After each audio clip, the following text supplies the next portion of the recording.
Hey, this is Benjamin Mara. You're listening to 11 O'Clock Comics.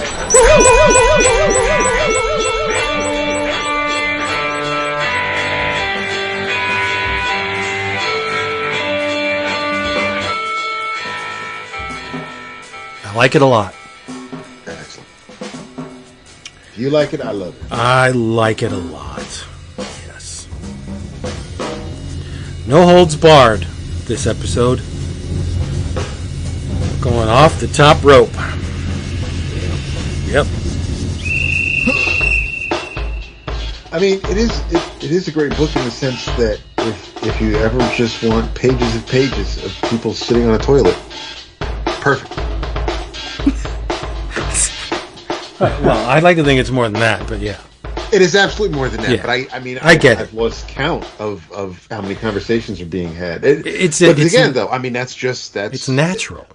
Yes. It's unvarnished. Right. It's real.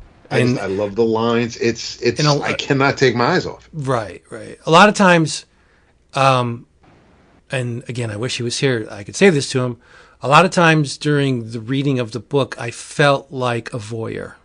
I felt like I was witnessing events and conversations that maybe I shouldn't be privy to, that maybe they would want to keep it within the family and personal and secluded, right? Behind that curtain that we all throw up, right? And I was just like, wow, this is really raw. It's real. It's parts of it are very uncomfortable. But to his credit, it's the truth as he sees it, which is amazing. And this is the truth, ladies and gentlemen, because this is 11 O'Clock Comics, episode 870. Damn. I'm a very confused and happy. I'm still happy. I'm still Vince B. You are still Vince B. and confused and happy, and I am David A. Price. And coming at you from Hurricane Isaac, I am Storm Fields. Oh my God. What is with this frickin' beer? Oh, it got all over me. No, I just bought it. I mean, you can still buy it and it's just been sitting on the shelf. This is true, but I didn't shake it or anything. And it does that. No, you're not. I didn't even hear what you said because I was drenched. Lindsay Lloyd Young. No, Storm Fields. You're not Lindsay Lohan. You're Jason Wood, everybody. Here today on this very strange episode where we are just going to go off the rails. Craziness will ensue, but first, we have to take care of a little bit of business. This episode has been brought to you by cheapgraphicnovels.com. That's right. If you're looking for anything like an omnibus or a collected edition or a trade paperback, which is kind of the same as the collected edition, or the manga, they have many of the manga. Go to cheapgraphicnovels.com. Let's take a little peek at their homepage, shall we? Well, it looks like they have the Absolute Justice League, the world's greatest, for 40% off. It's $59.99. Now, what does this include?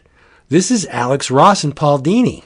So this is pretty cool. It collects Superman, Peace on Earth, Batman, War on Crime, Shazam, Power of Hope, Wonder Woman, Spirit of Truth, JLA Secret Origins, and JLA Liberty and Justice.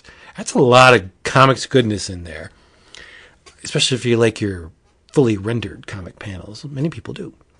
It's a list price of $100, but you're only going to pay $59.99. That's 40% off. It's crazy. Oh, wait, Wolverine Omnibus Volume 5. What? $150 list price. You are going to get it for 40% off. $89.99. Now, what does this collect? It collects Wolverine 76 to 101, Annual 95, Marvel Comics Presents 150, 151, Cable, my man, number 16, Wolverine Evolution, Wolverine Nick Fury, Scorpio Rising is in here. Oh, Ghost Rider, Wolverine Punisher, The Dark Design, Wolverine Knight of Terra, Wolverine Gambit, Victims, Uncanny X-Men 332 and Logan, Path of the Warlord, and material from Marvel Comics Presents 152 to 155. So it does collect 150 to 155, I guess, the Wolverine-centric stuff. Larry Hama and Adam Kubert was the driving force during this period, wasn't he? Because it says Lady Deathstrike, Bloodscream, Cyber, Deadpool, Ogun. Yeah, most def. Yeah, Phalanx. So this is a great volume. I opt for the Wolverine Epic Collections as opposed to the Omniboo, only because I started with the Epic Collections and I really don't want to buy this stuff again. So, I mean, whatever flavor you pick, cheapgraphicnovels.com has you covered. You're not going to pay a whole lot of money for it. So go there, take a look around, place an order. Not too much. Take a little nibble, small bite behind the ear. And once you place the order, you're going to be receiving an email confirmation. Thank you for ordering from us. And you reply to this email confirmation. You tell them, you know what? 11 O'Clock Comics sent us. And they will say, whoa, by golly, here is free shipping on your next order. Unheard of in Jason Woodland. Unheard of. Free shipping. Because shipping's so expensive anymore. I bought a floppy, a little $3.99 floppy, and shipping was like $7.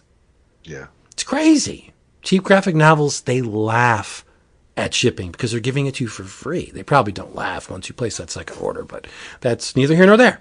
Cheapgraphicnovels.com. Go there. There's a great meme where it's like Mimi? $7.99 plus $2 shipping. Nah. $9.99 free shipping? Oh yeah, bet. I'm on it. That's how people think. Yep. Isn't it? My wife will not pay for shipping.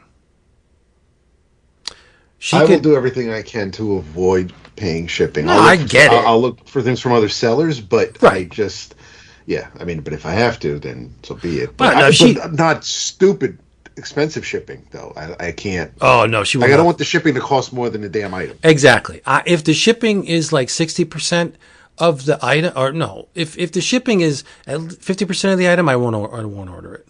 I won't. I just won't. But if she needed a heart transplant and the only way they could do it would be to mail the heart to the house, she would not do it if she had to pay shipping. So it's a win-win.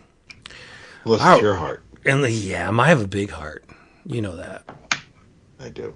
I have a big heart. And I guess I must be getting older and more experienced and seasoned because I've learned to roll with the punches, I guess. Because I had a little bit of the anxiety today because we had a guest scheduled. And for whatever reason, the guest is not here. And so going in, I was a little bit perturbed. But once I heard David and Jason's voices, I was like, let's make lemonade, bitches. This is not true because you heard me come on and you're like, this fucking computer, he's out, and you kicked me off the air. I did kick you off, but no, I would never. Now, see, I know you're playing it up for the folks at home. There was his voice did heighten when we saw that you were connected, Jason. I didn't think you fired me from the show. No. No, Miguel. But well, they chopped off one of Ghidra's heads and they just replaced it with a cybernetic one. So there's no way that you're going to leave completely, at least not unscathed. So I think that was a compliment, was it? Sure. I mean, what's weird is that in the short while we've been doing this show and all the guests we've had, this one particular guest got you all anxious. Nobody means more to me. I know. There's one person that parallels him, and it's Matthew Allison. Wow. Yes. Matthew Allison and he are my two favorite people, other than yourselves, on this planet. That is... I don't know who that's heavier for because I fucking love Matthew. I love Matthew. I really do. I mean, no joke. I do. We are, and this isn't why I love him.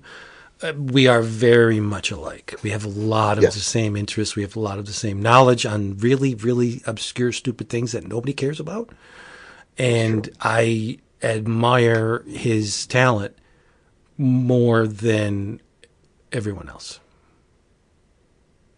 Yeah, that's how it goes. Yeah, I mean, this book, and I guess are we going to not talk about the book much in case we reschedule with him? Because it's an intense thing.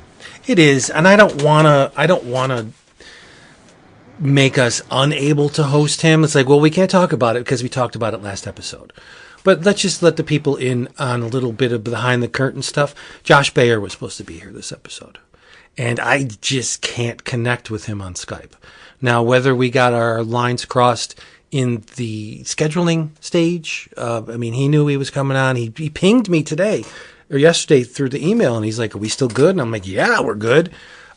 Whether or not he forgot that we do Skype and not phone, I don't know. But I can't connect with him, and we have a schedule to keep. That's how important recording this show is to us. We do not miss a week. I cannot schedule it tomorrow night because I have class. We can't do it Friday. It had to be tonight.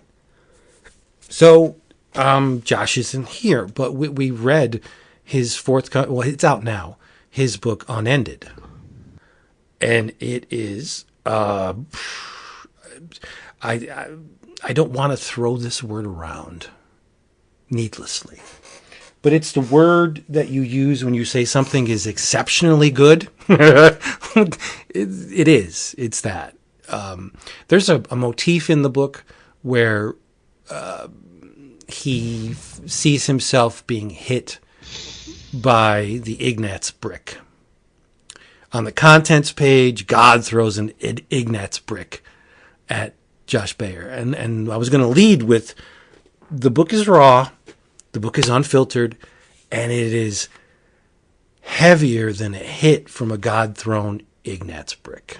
And it is.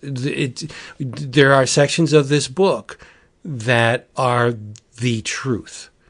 However uncomfortable that may make the reader feel, because it feels like you're peering in through the Bayer family window and you're watching all of these events unfold, and you're kind of feel a little skeevy because you don't really belong there.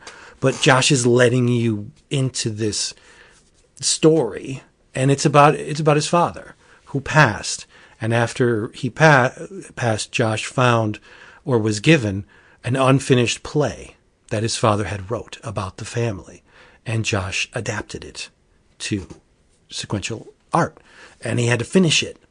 And the book is more about Josh than anybody else.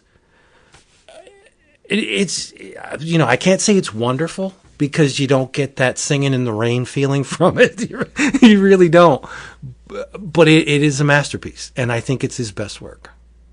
Yeah. And he plays on pop culture and comics tropes within the book, and his favorite characters pop up here or there. I think it's exceptionally well done, and it's very revealing.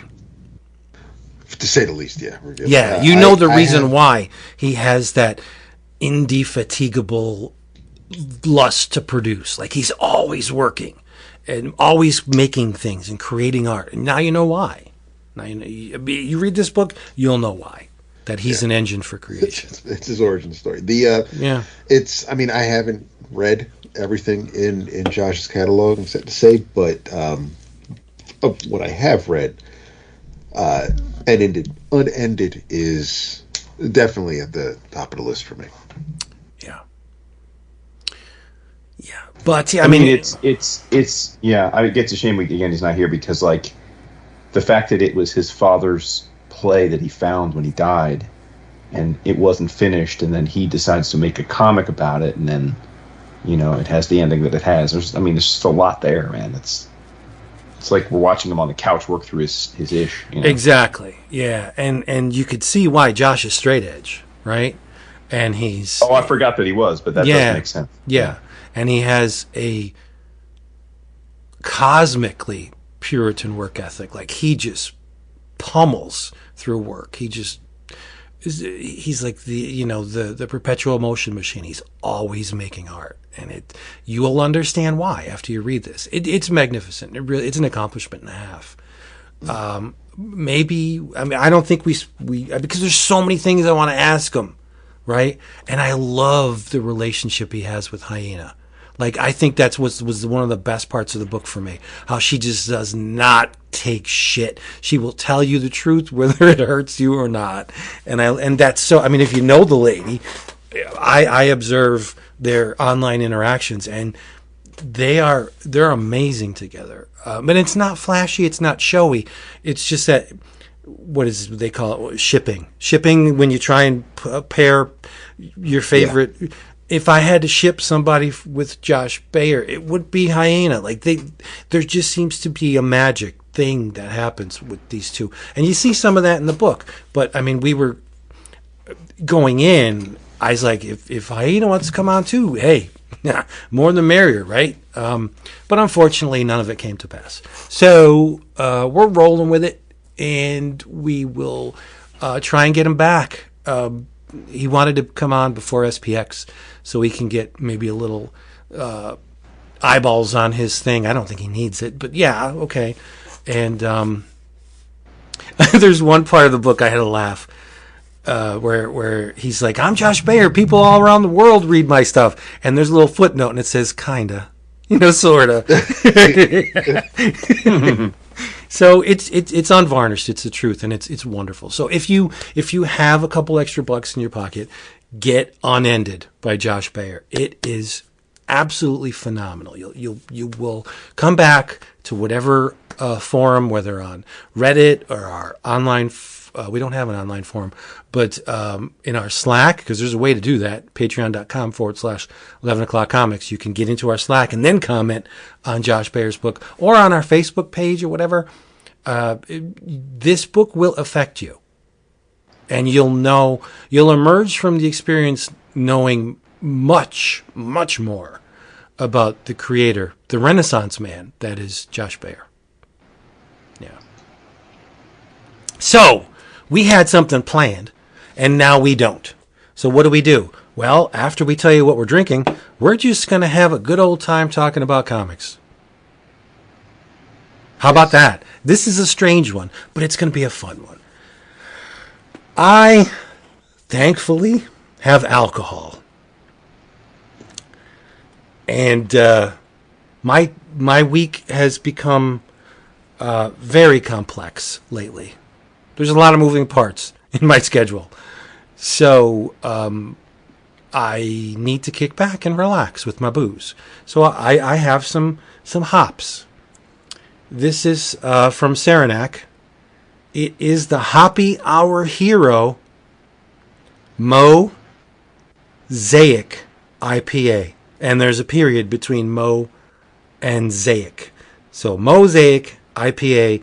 It is 7.8 alcohol by volume, 75 IBUs, and it is delicious. I love Saranac stuff. So there you go. I'm drinking Saranac, Dap. I like it. I got some Aha lime and watermelon. Awesome. I'm just glad you're here to tell us about it. There you go. What? You're adorable. He does not know how to take a heartfelt compliment. I don't know about that. You know what? New NYCC, I'm going to have to kick you in the ass a little bit. I don't care if you're taller than me. It sounds like it. I'm stronger. I'm stronger, dude. It's because of these tech issues, man. I as you know off air, I said I'm going to buy a new laptop. I can't have this. Nice. Roll with it, my friend. I know. They can hear the one they came to hear. I hate the idea of not being able to talk or messing up the audio because I'm talking. I get it, my friend. Dap, what are you drinking? I am. The wife's got the AC kicking. As well she should. Well, yeah. I mean, it's been brutal the past couple of days. So I didn't want anything with an ice cube in it. I was thinking about the gin and tonic because I'm about to put on a goddamn hoodie, bro. You don't understand. Oh, you're how so chilly it dainty. is. Oh my I am. God. What does she put it on? I'm so fucking delicate. I bet you she has it on 70. It might be 71. Oh my God, dude. Daps in the corner with a little shawl on. I got my little, my little quilted. I'm so grandmother cold. Frodo, I'm so cold.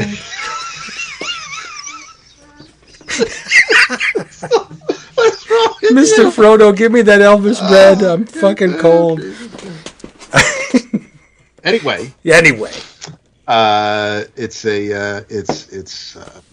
Michter's US1 whiskey with a splash of seltzer, but I'm sipping on that, and then I'll follow it up with my big ass tumbler of water. Nice. That's awesome. Neither of you watched One Piece yet, did you? I'm up to the fourth. They're in the fog, so that's the fourth episode. Oh, nice. I'm loving it, bro. It's so good. I can't wait to watch it again. I'm hoping that I can get Renee to give the first episode a shot and see if she'll sit with me through the rewatch. But Buggy just blows me away, and I can't. The first episode, as fun as that was, I think I like the second, third more. But I'm having an absolute blast with it. I had to giggle when you said on the Slack, I love Buggy. Buggy's fucking annoying, and he's obnoxious. I hate 100%. him. No, in the big picture of One Piece, Buggy's like a footnote. He doesn't even matter. But in the initial stages, he does, because that's a lot of consumed so far as the right. He's the trial by fire, but. I thought it was so appropriate that you liked Buggy, and he's like one of my least favorite characters. Of course, it's appropriate, but it's not even. Had I been introduced to him in the manga, that might be one thing. But I'm watching this actor bring the character to life, and that's what I can't look away from. Yeah, my man is just like so into playing this murderous clown. It's insane. Yeah. It's really well. I think odds were against them on actually making this work, and I don't know what kind of magic mojo they worked to pull it off, but it all sparkles. It all works. I'm glad we got what we got. I love that one season, but the swelling that people have for One Piece, and for Netflix to embrace it as they have to create the show and hopefully make more of it because of how people are reacting to it. I wish Cowboy Bebop got that, because I would love to get more Cowboy Bebop. But again, we got what we got. I'm not upset about it, but I'm not trying to compare the two. I just, the way they're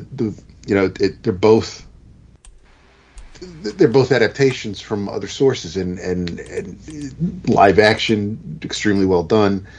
But One Piece, just it's a ton of fun. I'm glad I gave it a shot. Yeah, I don't understand the divisiveness of Cowboy Bebop. I thought it was wonderful. Me too. Yeah. Yep. It's amazing though that a fan contingent can have that much sway in the future seasons, that they were very vocal about it online, and then I guess that translated into ratings where those who may have given it a shot didn't because they heard bad thing. I don't know. I thought. I was watching. I was like, how much better can this possibly be? I thought it was very well done. But One Piece. I'm not a fan of Usopp in the manga. Like I tolerate the character. He's part of the group, and so therefore, because he's Straw Hat, that all right, he matters to me in some offhand way. But he's not the first character I glommed onto, nor is he like the fifth. So, but I know the character of Usopp after having read stupid amounts of One Piece. And I got to say, the kid that they got to play Usopp, I'm sorry I don't have his name handy, is astoundingly like the character in the manga. It is ridiculous how close this kid is. In facial mannerisms, in his the way he looks and the way he acts, like it is ridiculously close. It's like, how do you do that? Not once, because I think Luffy is a lot like the character in the manga, and Zoro's really close. Sanji's, I think that the guy that they got for Sanji pulled it off remarkably well, and I heard he actually trained in kickboxing for the role. Which is a took hobby now. Nice. Cooking classes. Cooking. Yeah. So it's like, what more can you like? See, when you infuse something with that much creative energy, it has to be successful. And I know that sounds facetious and pie in the sky, but that's how creativity works. If you're investing that much of your will into something, the end product is going to work. And it's going to be contagious. People feel that kind of energy. And I just was like, holy shit. And Nami's like super cute. She is cute, yeah. And she can act. She can act very well. Like, yeah. I won't say, you haven't gotten there yet, but there's a scene towards the tail end of the show that I was just like, aw. Yeah, she's wonderful. Really. I haven't watched it, but Holden watched the whole thing. That's like when it came out, he watched the whole thing the first day. Yeah.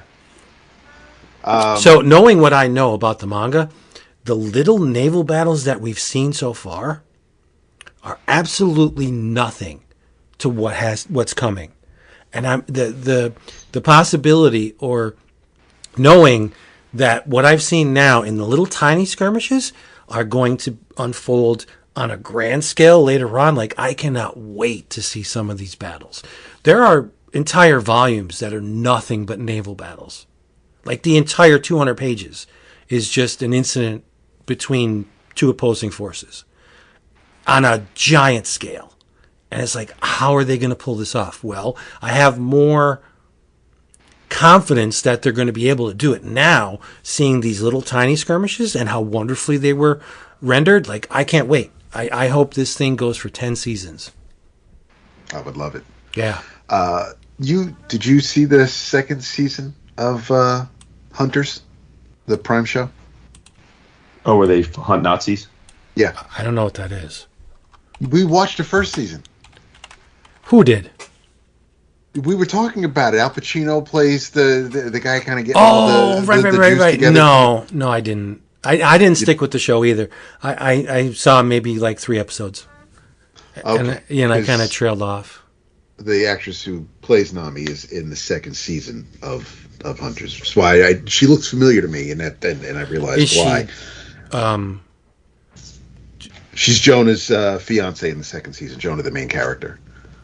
Do we get to see her in ways we don't see her in One Piece? I'm trying to remember. Because, I think everybody was naked in Hunters.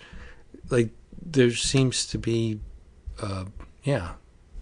I'm gonna have to watch it then. If she's in it, I'll fire it back up. The first season was phenomenal. The second season became a little Tarantino-esque with the way, like, history doesn't really. It didn't follow history. I'm not gonna spoil anything, but they took another route when they were wrapping it up. But as far as One Piece, so I haven't gotten up. I haven't been introduced to Sanji yet. He's great. Yeah, so from what I've seen, because just a little preview, the tease that Netflix shows you when you're just scrolling through stuff. There's a scene where I think they meet him where he's at the restaurant, and that's where I think. So I don't know what episode that is, but I'm pretty sure it's obviously coming up soon because I don't know how many episodes there are. 8, and I'm already up to the 4th. So yeah, I'm assuming he'll show up soon. But anyway, I'm having a blast with it, and the suggestion form for our listeners our patrons to nominate, suggest, recommend a book for us to read this month for the book of the month. Um, Maybe we'll get lucky and finally have to read One Piece. How about that? I'm not trying to stack the deck or anything like that. I'm just looking forward to it now more than I have been in the past. Yeah. Well, if you didn't meet Sanji yet, you didn't get to the restaurant, the floating restaurant. Correct. Which So- is probably where they're going to get to while they're floating around in this fog. Yes. And Okay. if there was ever a location in an arc that was written for you, Oh. it's all about food and food prep. Well, it's not all, but there's a lot of that in it. Okay. And Sanji's very particular about the way he cooks food and thinks oregano is for like plebeians. Oh, I like him already. Yeah, so you're gonna love it. You're gonna love it. But the actor's name is Jacob Romero that plays Usopp. I think he's Yes. phenomenal. Phenomenal. Actually, Jacob Romero Gibson. Oh, I didn't know that. Well, IMDb only has him as Jacob Romero. So Oh, okay. yeah, and even young Luffy's great. He is. He's very good. Yeah, it's a winner all around. Yeah, love it. I can't wait. You know what I mean? I don't want to say yes, thank you. Can I have more? I'm very grateful that these 8 episodes exist and they're so wonderful. But I think it's in this consume age we live in that we always want more. It's wrong. We shouldn't be that way. I get it, but man, I want more of this. Yeah. He said hypocritically. So yeah, I think it's great. Can't wait till Jason watches it. Yeah, I mean, I'm wondering. Well, I've read so little One Piece that I was curious if I would, like, going in fresh, if I would have just a different, perspective, and if I would like it. But I've heard nothing but good things. So Yeah, now, I'm gonna do it. I didn't have the 3-in-1 volume with me in hand, comparing all the scenes to the actual manga. But from what I can remember, the events are very close to what Master Oda did in the manga. So is like an episode like comparable to a volume, or are they just like? No. Okay. No, I would say no. Buggy, the whole Buggy thing is within the first 3-in-1 volume. So maybe they got out of 3-4 volumes. I don't know. 5 volumes. Okay. I like I said, I didn't compare it, but and I'm probably wrong because when you I consumed One Piece in those giant 3-in-1 volumes, so it's kind of hard to tell. Like when I say volume 2, I really mean 4, 5, 6. Yeah. So I don't know. Yeah, great, amazing stuff. Yes, watch it if you haven't already. Agreed. Right. Yeah. I have something I read that made me. It entertained me, and it made me happy. I appreciated the visuals because I think it's drawn by a man who doesn't have a whole lot of peers in terms of beauty of line, let's just say. But I can't really praise the story all that much. And I'll tell you, let's cut to the chase. I read The Plot Holes, number 1, by Sean Gordon Murphy from Massive. And it was a whole bunch of fun. It was amazingly entertaining. It's when I break down the story for public consumption that it sounds kind of contrived and a little hackneyed, maybe. It's about a group of characters. And when I say characters, they're really characters. They were pulled from literary works. Not in the sense of like fables, but these are characters from works that had a problem whether it was a plot inconsistency or maybe just the author was a hack and the events spiraled out of their control and the books were just either not good or there was like a fatal flaw in the narrative somewhere. Well, these characters, who are led by a woman called the editor, they jump into books and they fix them. Their ship is called the Footnote. You see, it's like, okay, Jimmy, you have a something to do for English class. I want you to come up with your own story, Jimmy, and present it to the class. Okay, I'm going to go real deep. I'm going to do this story about these characters that came out of books. Wow. And they jump into books and they fix them. And you know what I mean? Like, I'm not trying to make light of the situation, but the plot contrivances in this book, it's not a lofty conceptual thing. I mean, it's right. They're characters that are fixing books. And all of the accoutrements of these characters are book related. Like at one point, they jump into a DeLorean. Right. And one of the characters says, just try and keep it under 88. They have these little computers called bookmarks that allows them to jump into this digitized reality of a book. So there's a character ripped from manga. His name's Johnny Manga. and his eyes are bigger. Clever. His eyes are larger than normal because he's from a manga, right? And he was all of the cliches that one would associate with manga. Like he once was a mechanic on a giant robot that looks very much like a Gundam. There's drifting involved with cars, like Tokyo Drift. And he drives the car into the mech suit to activate it. And the passage that details these events, the pages, are done in black and white with a lot of speed lines. Sean Gordon Murphy knows his comic stuff, right? But it's not unlike something that someone with, aspirations to be a writer would come up with.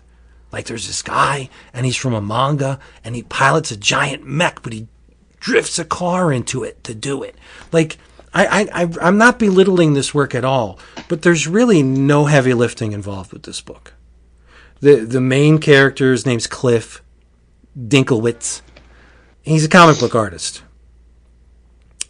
And his wife died of cancer. So he's alone and he funnels all his energy into making comics, and he's been around the block. He's drawn a lot of genres, and he's pulled from his reality, which is he's still a character in a book, and asked to join the team because he's experienced with different genres. Another teammate is a cross between, and this is in Sean Gordon Murphy's own words. He's a cross between Ugly Kid Joe and Calvin from Calvin and Hobbes. Like he's a little elvish looking character, wears the baseball hat backwards and is angry and a little bit racist. And he's older than all of them, but he's still a perpetual child. Right? So he's like Pip the Troll a little bit. A little wisecracking thing. And then there's another character. His name is Roar. He's a giant cat man, but he's a shapeshifter. He can assume different body types and races and stuff. And what's cooler than a giant striped cat man with a massive sword? Like, that's cool. I want to see that. Sean Gordon Murphy drawing that? Yeah, give me more of that. There's a female vampire named La Razois, I'm guessing. It's a fun book, but the villain, so to speak. So in this universe, the crew of the Footnote are the only ones, they thought, that could jump into books. But turns out that there's this space worm type thing that can also do it, and they don't know why. So their enemy, as editors, is a bookworm. See what I mean? Like, what did that take? About 4 seconds to come up with? But that's okay. It's fun. It's drawn really cool. Do I need super deep, convoluted, Tolkien-esque, plot contrivances? No, I don't need that. Or I should have said Alan Moore, if you've read Jerusalem. But it's drawn amazingly well. My God, it's gorgeous. But it's kind of, it's kind of simple. And I don't mean that in little Jimmy Simple. It's just unadorned. The concepts are basic. If you love books and love reading them, all of these concepts, you're not going to be like, oh, well, that makes sense. They have a bookmark. It's a computer. It's fun. but one of the things that really has me excited, there's a preview in this issue for Sean Gordon Murphy's upcoming project. Guess what it is? Moby Dick. No, but you're not too far off the mark. Oof. Made my heart sing when I saw these preview pages, because I think there should be a comic on the stands featuring this character every month. Sean Gordon Murphy is going to be doing Zorro. Oh, shit. Yes. Oh, that's cool. These pages are gorgeous. Alex Toth would be proud. I'm just saying. So he not only has me for the remainder of the plot holes, he has me for his next project as well, which is Zorro. And I'm not shitting around. I think every month there should be a Phantom comic on the shelves. Zorro. Who else, Dap? Dick Tracy. There should be a Dick Tracy comic every month. Yeah. What'd you say? Let's say Green Hornet. Yeah, Green Hornet too. Let's get these great characters. Doc Savage. The Pulp Resurgence. Yes, let's get these great... Dynamite tried it. They did. They did, yes. But let's get these characters that actually set the template for everything to follow and bring them back, because we need them. We need them back in the limelight because they showed everybody how it's done. You would not have Superman without Doc Savage. You wouldn't. You wouldn't have Batman without Zorro. Or the Phantom. Or the Shadow. Or the Shadow, right? It's so many... See, the pulp characters are the elements on the periodic table of comics. All of the stuff that we have now are formed from all of these wonderful elements that came before. And I think we need them. We need these characters. Needs them. Yeah, I know you like to make light of my love for the pulp characters, but man, I think it's cute. Jim Steranko thought it was cute too, but he knows the score, man. The Steranko's History of Comics, both volumes pay homage to the pulp characters, because without them, we wouldn't have these characters. Would not have them. You can't have that. So yeah, I thought the plot holes was great. In a entertained me for a specific amount of time. It made me chuckle. It made me appreciative that Sean Gordon Murphy draws breath to produce artwork this beautiful. I thought it was a winner. Every comic does not have to reinvent the wheel, but this is a fun comic. Nice. Yeah.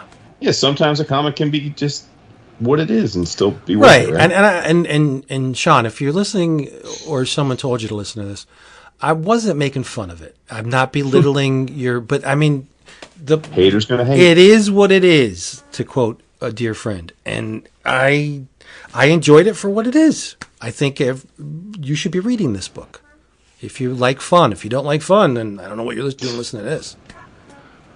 That is true. So true.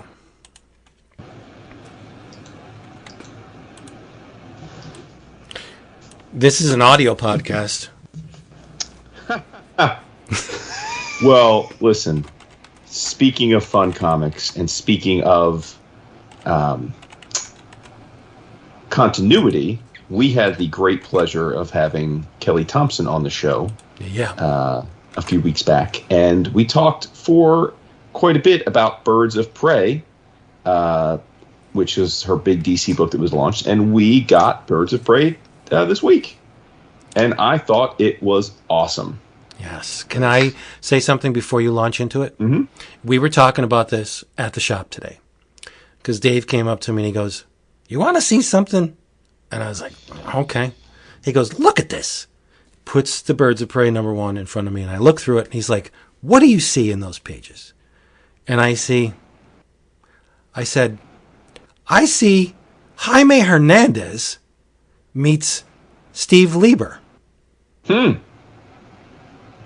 And he's like, when I said Jaime Hernandez, he pointed at me like Leonardo DiCaprio in Once Upon a Time. Yep. And he goes, "Exactly." And he flips through it and he goes, "Look at this page." And I think it's Dinah getting out of bed or something. Mm-hmm. And the character looks like Maggie. Like, I don't know if it was Dinah. I don't know who it was, but it was a female character sitting on a bed. I think it was Zealot. Okay. And it looks like Maggie. And then there's another panel where she's bent over or something. I'm like, "Maggie, it looks like Maggie." And he's like, "Exactly." So I read his mind a little bit. I'm sorry. Continue. No, I mean, I think that's a huge compliment, obviously, right? I mean, especially coming from you to compare his art to Hernandez is huge. I mean, I've always said that his art reminds me of the the Lieber one's a great call as well. But I think the Somni, Elsa Charretier, that's cool. Yeah. I've always been a big fan. But yeah, I mean, I thought this book, not surprisingly, because I like Kelly's style, was just awesome. It was exactly what you want from a first issue, right? You're setting up the team. You've got Black Canary as the leader, which makes sense, and she's kind of explaining to Oliver that she's got to go off on this very, very dangerous mission, and he can't help this time. And then she's got to recruit the team. And, we knew what the team would be based on the solicits and the cover image and the PR machine that has to roll these days. But nevertheless, I love getting the band together, and that's what this issue is all about. She's got to go and recruit, and you got Big Barda, you've got Cassie Kane, you've got Zealot, which is the really interesting one, right? Because we haven't really seen that concentration. And then you got Harley, who's the X Factor. And I just thought that the way they introduced each one, it reminded me of like the 70s and 80s, kung fu movies when you'd have to get the different fighter styles together to go on the big suicide mission. And it just was that kind of vibe. And I mean, I don't want to get too spoilery, but basically the mission is they need to rescue Sin, who, for those that might not know, is Dinah's sister. At least I don't know if it's blood, but adopted sister, stepsister. I don't know. You guys might. I don't know the connection in terms of whether it's blood or not. But she's her 16-year-old sister in the continuity currently, and she's got to go and rescue them. And you don't know where they're going. You just know it's going to be dangerous until the very last page, and you find out where in fact they have to go to rescue her, and it's like, oh shit, like, oh boy, this ain't gonna be easy. So I thought it was great, man. I thought the cadence was fun. I thought each of the characters were distinctive. I loved the way that Kelly wrote Harley, which I'm always curious about because it's not easy to write her, so yeah, I'm stoked. It's probably the most excited I've been for a new DC book in a while. So did you read it yet, Dap? When you say Zealot, do you mean Zealot from Wildcats? Yeah. Oh shit. Yeah. Yep. All right. No, I barely had a chance to start it, so I was really looking forward to hearing you talk about it to see where if I was going to get to it real soon or something. Oh, you got to, dude. It's so much fun, and the art sings. I mean, the fight scenes and the choreography. It's wonderful. I really do think it's wonderful. I mean, it makes Harley Quinn a badass because like Dinah's like, oh, I don't know about Harley. Like she's a wild card, and Cassie Kane's like, exactly, and she almost beat me the other day. and not many people. Basically saying like if she can almost beat me, like she's worth having because she's unpredictable, and that's why she almost beat Cassandra, because Cassandra couldn't read her fighting style. And I just thought that was super cool. It's like, oh yeah, that would make sense. Like Harley's unpredictable, which makes her dangerous to someone to trained fighters who can, predict what people are going to do and fight them. So that makes a ton of sense. So yeah, I'm here for it, man. Barda, I love the way he draws Barda. She's, twice the size of the other women and kicks all kinds of ass and speaks very formally. Not quite. It was a little Draxy, like Drax from the movie, like in the way that Barda spoke. But it still worked for me. I really, like I said, I think it was just, I had very high expectations for it because I loved Birds of Prey when Gail Simone did it, and I love Kelly's work, and I think this is a match made in heaven. Yeah, I'm going to have to buy the single because I thought it looked really good. Like I said, I didn't read it. All I can speak on was what I've seen in the pages, and it looked really nice. Mm-hmm. I hate like hell to give DC money, but if it's worth it, this is worth it. It's really well drawn. Yeah. Maybe I'm just an ass. Nah. Well, I mean, I look at what DC publishes, right? None of it speaks to me, and then something like this comes along, and it's like, oh yeah, holy crap! Now I got to give them money. I one of the things I really liked was, I don't know what the context was. Well, someone was fighting, and I think it was Barda, and all of the opponents were in black, like shadows. Like that's really cool. Graphically, that's pretty amazing. When you have one character that's in primary colors, and it's Barda who's commands attention, and you have all these things reaching for her, and they're all solid black. Like that's cool. Yeah. Yeah. Yeah, color play was awesome. I mean, I thought the book was a home run on every level. Yeah, I'm definitely looking forward to it. Let's say I have to agree.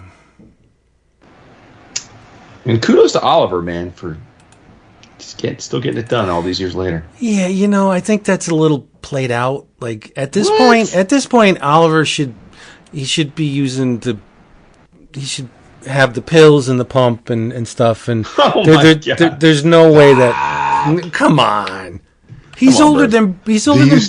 Do you need pills and pumps? Hell no. I'm Sicilian. Oh my God. That was exactly that came up last Thursday at the little staff happy hour they throw once a month, and the Minion is Sicilian, and we were talking about my dude. Yeah, we were talking about how many. Oh, because I was one of the only few white people there, and there was and a conversation and a topic came up, and Renee was trying to break it down, and she referenced, like, of all the things to make the point to, I think she picked a show where the cast was primarily white, and I asked her if she chose that so that the three white dudes here would be comfortable with the reference, and the Minion turns to me and goes, "Bro, I'm Sicilian." I was like, "Oh, all right, my bad." Oh my God, that's what I say. Yes, it is. That's why I was like, I can't. I gotta go. I'm done. I'm not white. I'm Sicilian. I've said that 100 times. It's true. I've said that 100 times on this show. You have? No, I know. You have, yeah. That's so funny. Yeah. They tried to put us on the island. Ha ha! We showed them. Jesus. Right? You sure did. Yeah. Take that away from you. Can't take that away from me. So as Vince said recently, after I read the first issue, and then Vince flipped through the first issue, the second issue of Scrapper came out recently. Story by Cliff Blazinski and Alex DeCampi, art by Ryan Kelly, with colors by Jordi Belair. Second issue, I think I enjoyed it more than the first. The first was, of course, setting up the world and introducing you to some of the characters, but uh, with the big doings at the end of the first issue, um, with Scrapper dealing with loss and finding out that this collar is connected to the big bad that's kind of like overseeing everything.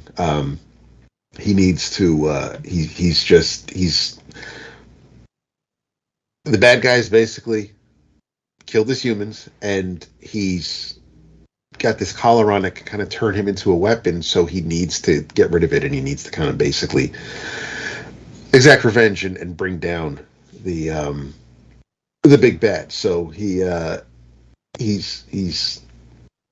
makes Scrapper makes its way to his buddy Tank's place. Tank is it's a bit of a it's not quite a bulldog, bit of a pity mix, but they're making their way through the city and under the city. They have to go through the sewers to get to where they need to get to. But the rats obviously control the underground. So Tank steals a pizza and brings it and shows the Rat King that listen, I basically, here's tribute so we can pass. We need to get to District 6. So we bring pizza to show Rat Spect, and the Rat King's all like, oh, okay. And Tank's like, yeah, pepperoni, extra cheese. He's like, oh, okay, well, extra cheese, then all right, you may pass. And they do. They make their way, and they show up at Founders Square, which is kind of like Times Square. But this is how crazy this world is, and basically you're kind of so Smite, which is the organization, SMITE, they have exciting indenture opportunities for parents and children alike. If a family of 4 starts now, you can work off what you owe and be ready to borrow again for the holidays. And you can get grandma working too. It's like they just just have their heel on everybody's necks, and so of course not at all a revolution like where we live in. No, not at all. There's so something's got to change. Something's got to give. Hopefully, that's the direction we're heading in. The pigeons get involved because they realize that that Scrapper is one of the good guys, and they're just and they know that the Scrapper is a friend of the pigeons, and they're also they seem to have one-track minds. They're almost like flying goldfish. They're just like they're running around saying hi, flying around saying hi, asking, "What are you doing here? Why are you out in daylight?" The officers show up, ready to pounce on Scrapper, but Tank's like, "Listen, if you wanted to impress Scrapper, you'd steal that tracker that they're using to follow us and smash it." And the pigeons are like, "Oh shit, yeah, we're gonna steal," and they're all just like. All of them are just flying around saying steal, steal, steal, steal. And that's the whole panel. Scrapper does free some kids that are like in cages, but by doing so, he uses the collar to cut through the steel, because the collar's got a bunch of little gadgets and weapons in it. So it has a laser that he uses to cut the lock. The kids are free. And now, of course, the officers not only have the pigeons to deal with, but now they have these escaped kids. Scrapper and Tank are making a run for it. They free some grown-ups in another cage while they're doing it. But now the officers have caught up to them and start firing tranks. And one of them, well, more than one of them, hit Scrapper.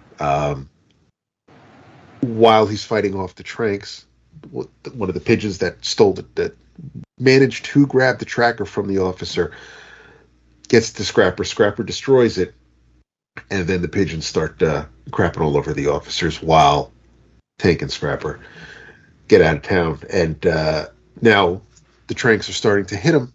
He's feeling the effects, and everything's getting all trippy. It's like a night at the loft, and now we're just making our way through the rest of the city. They get to the roof of a building, and Scrapper's finally he's worn out. The tranquilizers have taken effect, and he's knocked out on his feet. But they do get to where they need to get to. This young lady who knows Tank. She's like, I haven't seen you in a bit though, and asked if Scrapper's okay, and Tank's like, no. And this is great.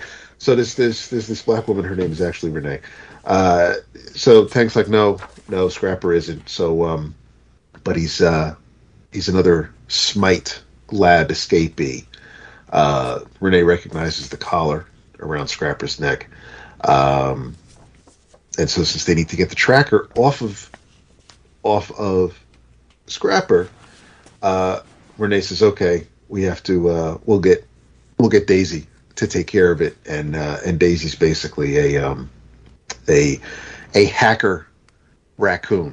And Daisy's not happy about being interrupted from her coding. And that's the end of the second issue. So it's moving. It's a pretty quick pace. Like I said, the first issue was a setup. This issue is basically nonstop action from start to finish, just getting from point A to B. I'm really interested to see who else we're going to be introduced to as this limited series makes its way to its conclusion. But this was a lot of fun. It's nothing, it's not necessarily, it's not going to break the world, but it's a fun diversion from anything else that you might be reading right now. We had Marvel's Unleashed last week, and that was a lot of fun. There's a nice little they're kind of they're a little bit on the bookendy kind of vibe they got going on, but I dug it a lot. So yeah, I'm curious to see how this series is going to continue, but I'm having fun with it. I really am. I didn't know if it was just going to be one of those kind of gimmicky books where he was a video game dude who's writing the story, and it's about a dog, and who doesn't love dogs? But there's an actual there's some weight here. There's a story that's pretty entertaining and engrossing to a degree. To a degree. Mm-hmm. The lock. Well, only because I'm not. It's not like it's not Watchmen, obviously, but yeah. Well, yeah, that's what I was. Right. Still here, right? And I don't think that's a bad thing. No. I don't want every comic to be Watchmen. Exactly. Reading would be a trudge. The lock for me on Scrapper is the moire, the dot pattern in the color. Yeah, those are great. That's the lock. Especially, yeah. The second issue's got a lot of that. If you tip your hat to the old school, I kind of love you and would buy you a drink. But yeah, love the colors a lot. I like what Jordy's doing. It's very nice. The rendering is really sharp. Yeah, like it a lot. I think it's a worthwhile read. I like it a lot. As I always do every Wednesday, I jumped into the dollar bin. There we go. Yeah, Dave got kind of mad because I kind of crumpled some of the books, but I jumped in anyway. And it's really... Well, if they're packed in a box, right, they won't get crumpled. It's very strange that I would pick 3 books housed in different long boxes. Here's the way he works it. He has an amazing inventory of stuff. And Dave is one that doesn't like to leave money on the table. So what he does is he has his employees pull back issues that are languishing in boxes in the back room or wherever in storage, and he populates his long boxes with them for $1 a pop. Last week, he had Dark Horse Comics Presents. He had the Sin City issues in there for $1 a piece. And I'm like, Dave, he's like, that's about what they're going for. He's like, nobody wants those. So I'm like, oh, so okay. So I didn't buy them because I have them. And, you know, I would like to see somebody else gain who hasn't read those. But anyway, so I'm going through the box today and I'm picking stuff. And after I got home, I'm like, wait a minute.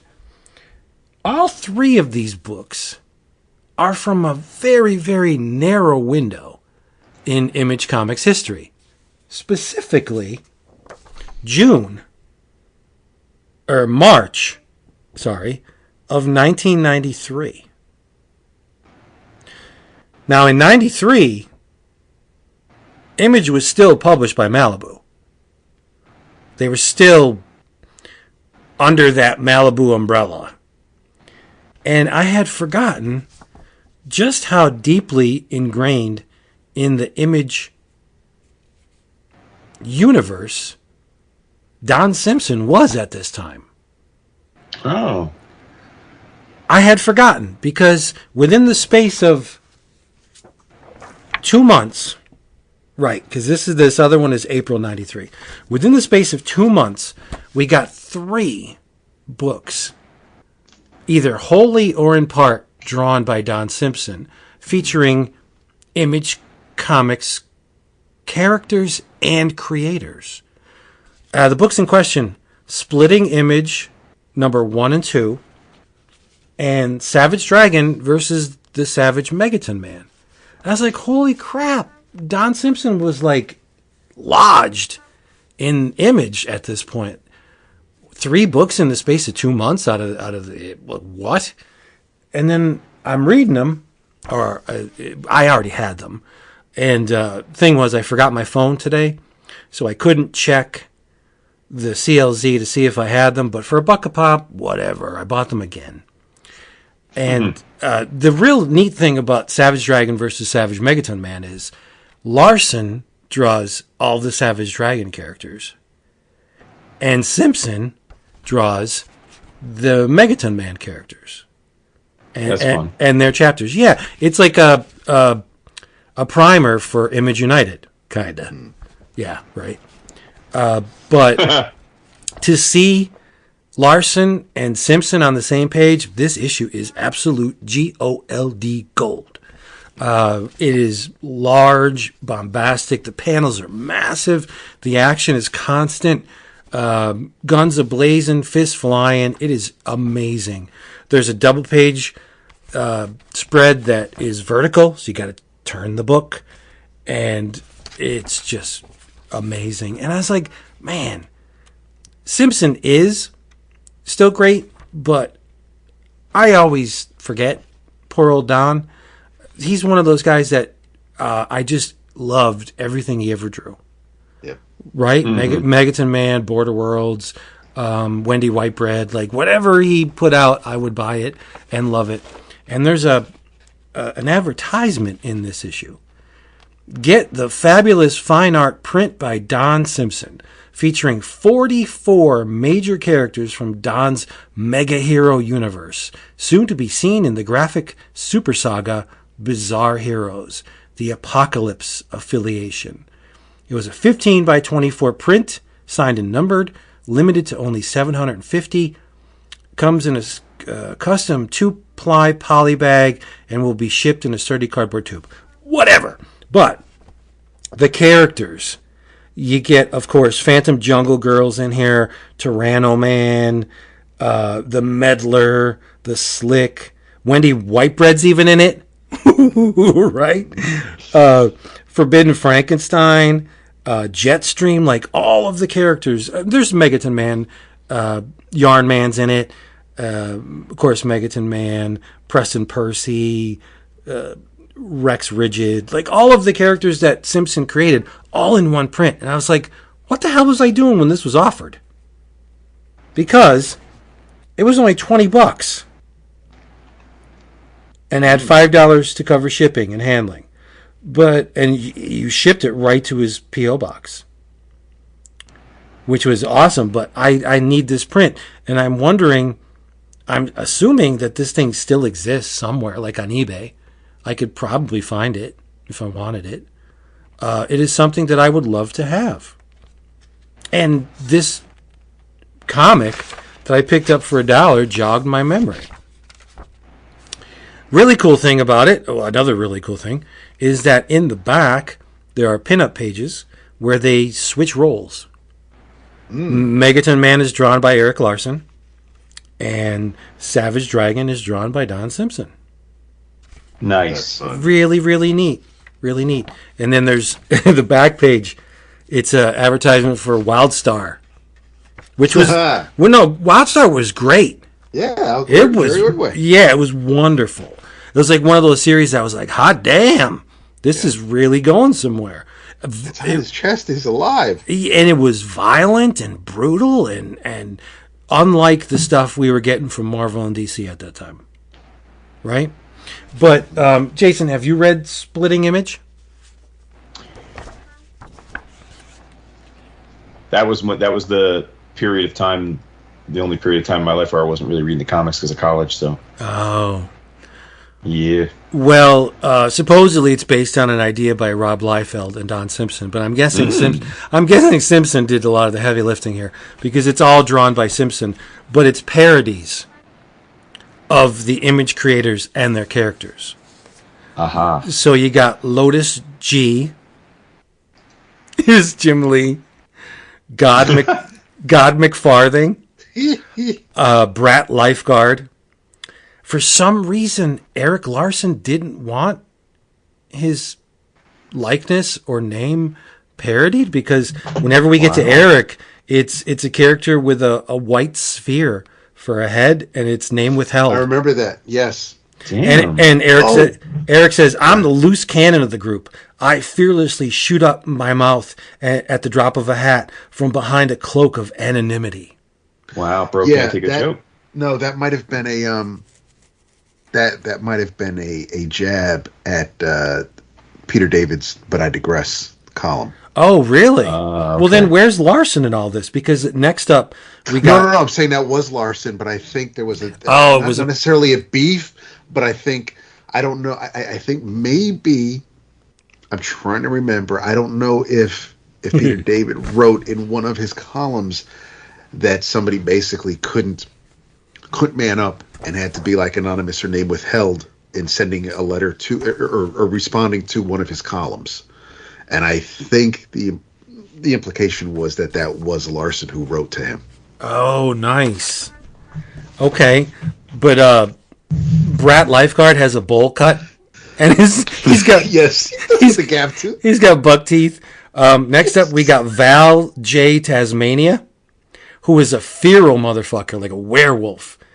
And of course, that is the creator of Shadowhawk, of course. Then we have Sly Virility for Mark Silvestri. And poor old Wilt Portacio is called Wilt, what's his name? Oh, damn. But then later on in the series, they call him Wilt Pistachio. Yeah, that's fucked up. It's fucked up. But they just make fun of Marvel, and eventually their own characters. They big roast book. Yeah, Jim Lee, aka Lotus G, has a computer that makes his comics. He just pumps ideas into them, and the computer comes up with all the artwork. There's a real vicious, scathing attack on Marvel. They're called the Marginal Comic Book Conglomerate, and all of the Image creators are in Marvel, and they're taking a tour, and the person speaking to them is drops Excelsior and Pilgrims and all that shit, and he shows them action figures based upon characters that they designed and drew. And the Liefeld analog says, hey, these are based on all the new characters recreated for Marginal. And the Larson one says, cool. And I'm guessing Stan says, yes, and they've done quite well for us. We've made a mint. Liefeld asks, can I have one? And Stan says, sure, for $12.95 each. And then they get pissed off, and Liefeld tries to attack Stan. And it's a lot of fun. But all drawn in amazing style by Simpson. They don't only take themselves and Marvel to task, but their characters. Prophet is called Profit, Profit. Rip Seam, because her costume keeps shredding. Shaft is called Shave. And Badrock is the funniest, because Badrock has a plastic pail and little tiny shovel that you take to the beach with you, lodged to his head. It's great. All for $1. This stuff. Well, and Savage Dragon's pretty scathing because he's a transvestite, and he wears fishnets and a brassiere and lipstick. Ooh. Yeah, it's nuts. But this was great. I loved it a lot. It's like, what? Your character breaks spines? And I'm like, yeah, cool. Spawn is called Spasm because he has bad anatomy. But it's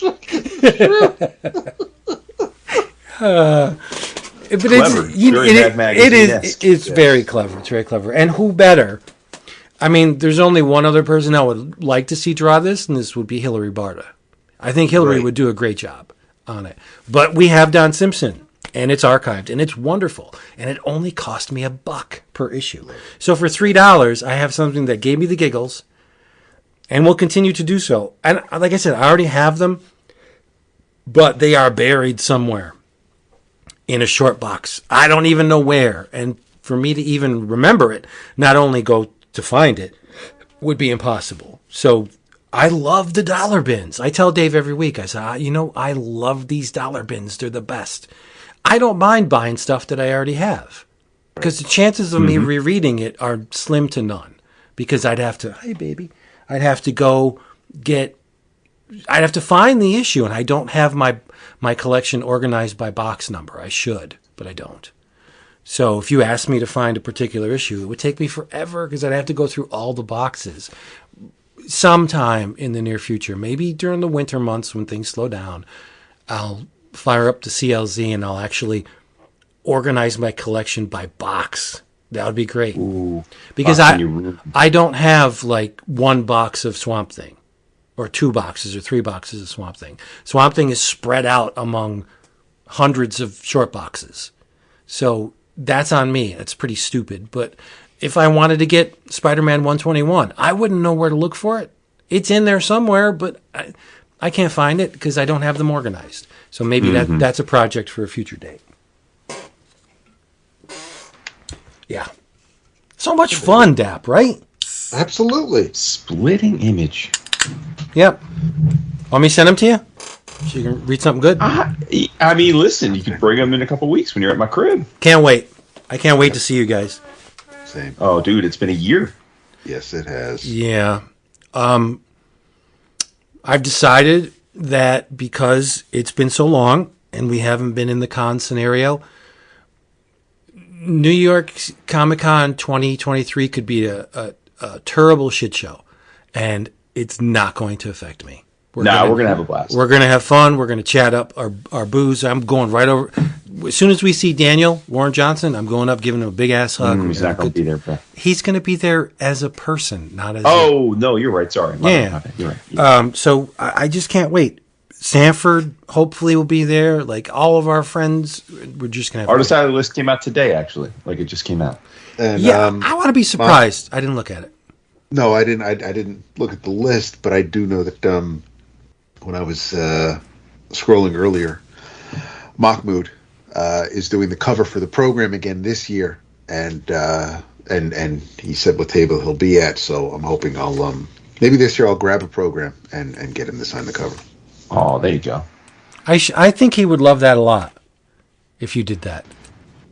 I mean, a lot of the programs will usually have a photo on the cover, so there's nothing to do. But I mean, I just thought of it when he posted the image, because it's a really cool looking Marvel-centric image with all the with Peter Spider-Man and Miles Spider-Man and I think Miss Martin. So it's a cool looking cover. I like the way it looks, but since he's drawing it, and we always make a point to at least he's always busy. Like, he's got a line, he's got shit to sign, he's got commissions to do. I get it, and I'm happy. I'm so happy for him. But he always does pick his head up, comes around the table, says hi to us. He all the time. Yes, so he is absolutely. He's always been a highlight of every New York we go to, and he's there. I light up.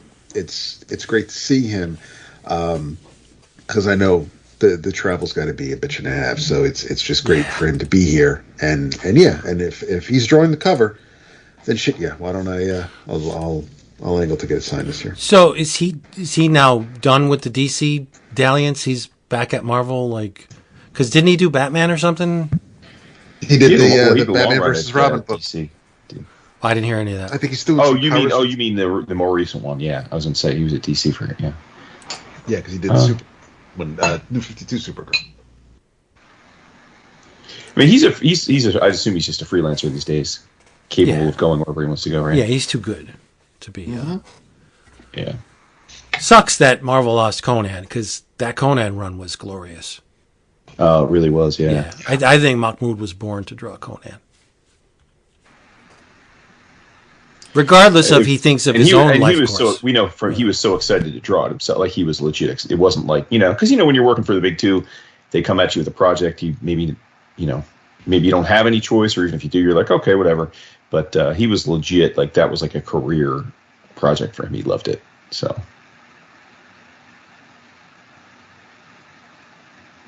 Like Steggy. Right? It's like, Steggy, what are you doing? I'm drawing Wolverine. Really? Yeah, it's the exoskeleton Wolverine. It's like, I know. It's like, oh no. I'm drawing Spider-Man. Who is it? It's Doc Ock. Yeah. Poor Steggy. I'm drawing the Avengers with Havoc and Rogue. Yeah. It's the best Avengers ever. And Deadpool. But he came out on top.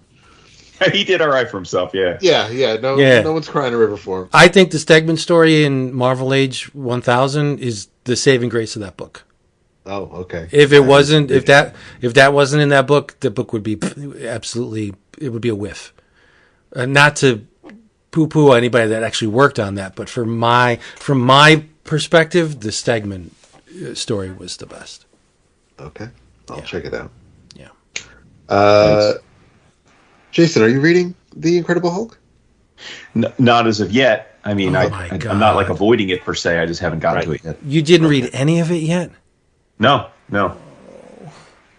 I mean, initially I wasn't in on it because of PKJ. PKJ, but then you guys both said it was right. It was up to snuff. So, Jason, you know who's coming up in issue 4? Domino. Even better. Even better. The best character ever to come out of Marvel Comics, next to Spider-Man. After Spider-Man. After Spider-Man. Bronze Age Marvel. Ooh. It's not Cable. That's not Bronze Age. You said a Bronze Age, so. Yeah. I mean, there's only 2 for Vince that would have come out from that era. So. Oh, Venom. No. Venom's not Bronze. You jerk. Yeah, I thought you said, well, no, you did, because Cable wasn't Bronze Age either. That's no. It's not. I said it's not Cable. Man-Thing. Okay. Man-Thing is coming in Incredible Hulk number 4. My God. Is he still like ruling Weird World with what's her name, or is he back? He looks like he's back. I don't know the continuity. Welcome back, Man-Thing. I don't pay attention. Last thing I knew, he was the Thunderbolts' personal gateway. That he would teleport the Thunderbolts around. That's the last that thing. Was that the Warren Ellis run? Maybe. I don't know. Hi, cutie. Oh, the pussy. You get the pussy. You did the baby. Who rips me to shreds. Yeah, I guess I deserve it. But so I didn't read issue 3, but I've been told to read it. But I haven't, so I'm going to get to it. But I heard there's a text page in it. Is there? Yes. Yeah, at the end. Yeah. Did you like it? Did I like the issue? Yes. I mean, the fucking Klein's art is phenomenal, of course, but it's stupid. It's there's a couple double page spreads which are always great. some talking. I did like it. I don't. Whoa! What is that? No, Charlie's got to grow on me because it's a kid. Exactly, and you hate kids. She's not a slacker, but it's like yes, I hate kids, but it's just it's and listen, she's seen some shit. She's had some troubles of her own, no doubt. She's been abused by her father. Yes, absolutely. No, I'm not. Listen, I'm not saying she doesn't have a reason to be angry or wanting to get out or make a change in her life. She absolutely should. I just need to remember that when you have a headstrong kid like this, they're going to do stupid shit in order to get their way, and that's the kind of thing that I just in real life I can't. I can't. I have a hard time sitting through that. So seeing someone do this to the Hulk, I'm just like But listen, it moves the story along. It works. I'm in the minority here, and that's fine. It's a great issue. I'm in the minority for not liking it. No, every time you say it's fine, I think of that dog sitting at the table with the burning room behind him. We use that at work. This is fine. It's fine. This is fine. It's fine here. But no, I like the issue a lot. It's basically, the second and third issue are it's just a 2-part story. So I mean, we're PKJ is not. He's not. He doesn't look like he's trying to pad it out for some 12-issue trade. He's telling a story and it's moving along, and I'm happy about that. I mean, let's be honest.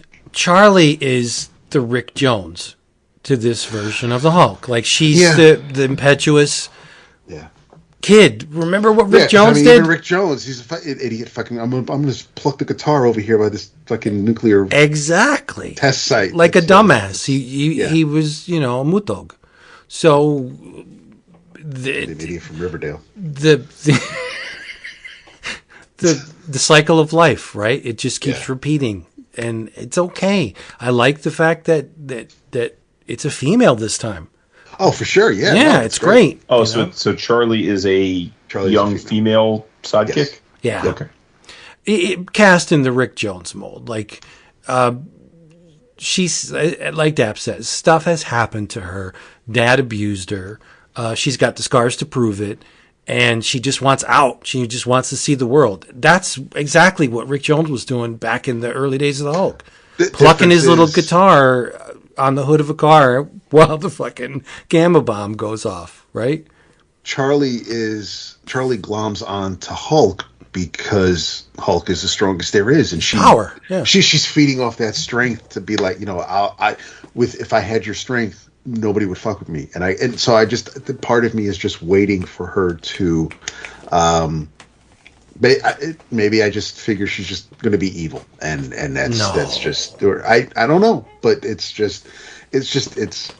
a feeling I have because she's not, obviously Banner is warning her, stay away, don't be near me, you're going to get hurt, nothing good comes out of me, so just go live your life. Right. And I'm at an age right now where I'm just I get illogically frustrated when people don't listen to and we did it when we were kids, when you don't listen to the people who have experience and are trying to warn you of the dangers that are coming if you go down this path. And here's Banner, who was like, hey, don't follow me. And Charlie's like, no, I know better. And it's like, you don't. But and so something is going to happen to her, and something actually almost happens to her in the third issue, which you'll see. But it's so. But obviously, she's here. She's part of the story. There's a reason for her existence. So I'm fine with it. It's just one of those things where I'm just like, okay, it's Hulk with another sidekick, and that's cool. It's just that she's at an age where I'm just like, oh my god, really? So it's fine. Why do you hate kids so much? Charlie did nothing to you. If anything, she should command your sympathy because she's had a rough life. Yeah, I know. But you just hate. You're just so full of hate. If it was a 3-legged dog, though, forget about it, man. It'd be the best. Really, the dog could have ripped out a baby's throat. Oh, look at that you little baby. I mean, listen, you can understand where he's coming from. He's had a hard life. Right. A 3-legged dog. What is this, Alice in Chains? God. One eye. You fucking rooster. Shit. I got this song in my head. Fuck you. I hate you. Yeah, I know you do. But that's okay. I'm cool with it. Yeah. Jason, do you have anything else to talk about? Or you Yeah, got a lot listen, of books on your list. I know. Way back in the day, I, like many, started reading Giant Days as it was coming out. And, Dap, I forget, did you read any of it? I did not. Okay. And I read, like, the first 2 or 3 trades worth, and I enjoyed it, but just as we are wont to do, because comics and Regina and the show and all that, I just fell behind and then stopped reading it and then stopped ordering it. But it was never because I didn't like what I read. So some time ago, I guess it was probably a few months back, the creative team behind the book, John Allison and Max Sarin, had actually, I think it was through Boom. So Boom was the publisher. Boom did a Kickstarter for the complete collection in hardcover. So it was 7 hardcovers, and I backed it, and it arrived last week, and it's glorious. First of all, I mean, putting aside the story for a second, I got to give Boom credit because they, like, it came in. First of all, the 7. I'll try and take a picture of it and post it on the Slack. But the 7, I might have actually already done so in the Kickstarter thread. The books are all different colors, but of course, because it's a collected set of hardcovers, they're all, the same trade dress, same design. So I just, the shelf porn nerd in me just loves that. Like, I have these 7 beautiful books, multicolored, that all now go together. And it collects the entire run of the series, which was 54 numerical issues, and then a final end cap issue called As Time Goes By. And the book came out originally in 2011 and ran all the way through 2019, October 2019. So kind of just right before the pandemic. And it's a simple story. I mean, there's not a lot to it. Kind of, maybe that's the theme of tonight. It is a story about 3 young women who are roommates and best friends, and are attending university in the UK. Allison is a British writer, for those that don't know. So most of his stories are set in fictional places in England.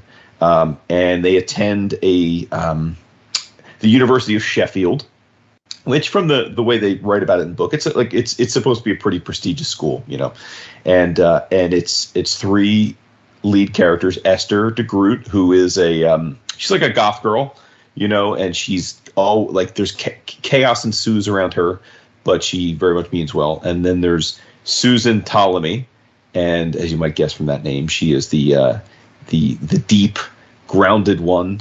She's a med student. And then there's Daisy Wooten, who is she's a biracial girl with glasses, and she studies archaeology, so she's a bit of a nerd. She's also super sweet, but she's confused about her sexuality. And the story over those 55 issues is basically about their life at school.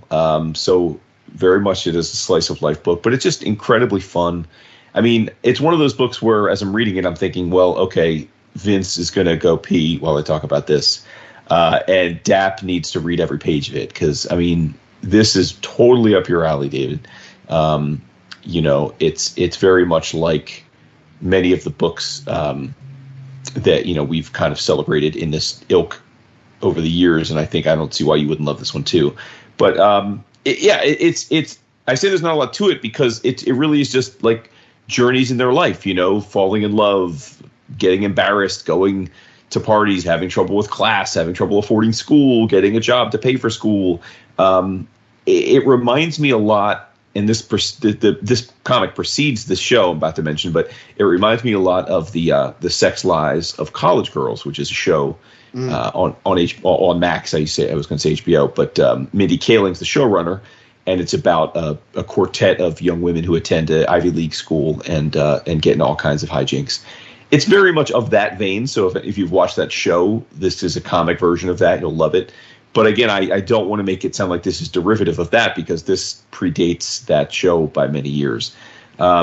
So I haven't read all 7 volumes yet, but this weekend, just sitting out with my lovely wife, we were reading. It was nice weather. I ended up reading the first 4 volumes. So I reread obviously part of that, and then I read new stuff. So I think, let's see, the first 4 volumes I think take me through issue 32 out of 55. And it's just great. It's a quick, fun read. Max Sarin's art style's terrific. It's very much cartoony in not dissimilar to like a like a Kyle Starks vibe, right? Little more rounded than that, but on point. Just enough lines on the page to tell the story, right? Like, it's not going to be this hyper detailed kind of thing.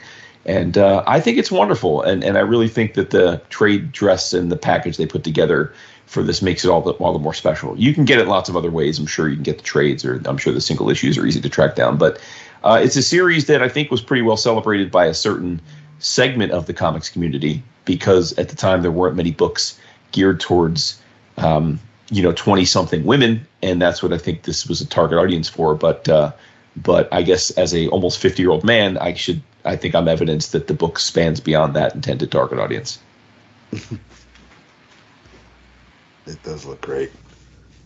Yeah, because Boom has a preview of the first volume, I guess, of the trade, and I remember when it was coming out.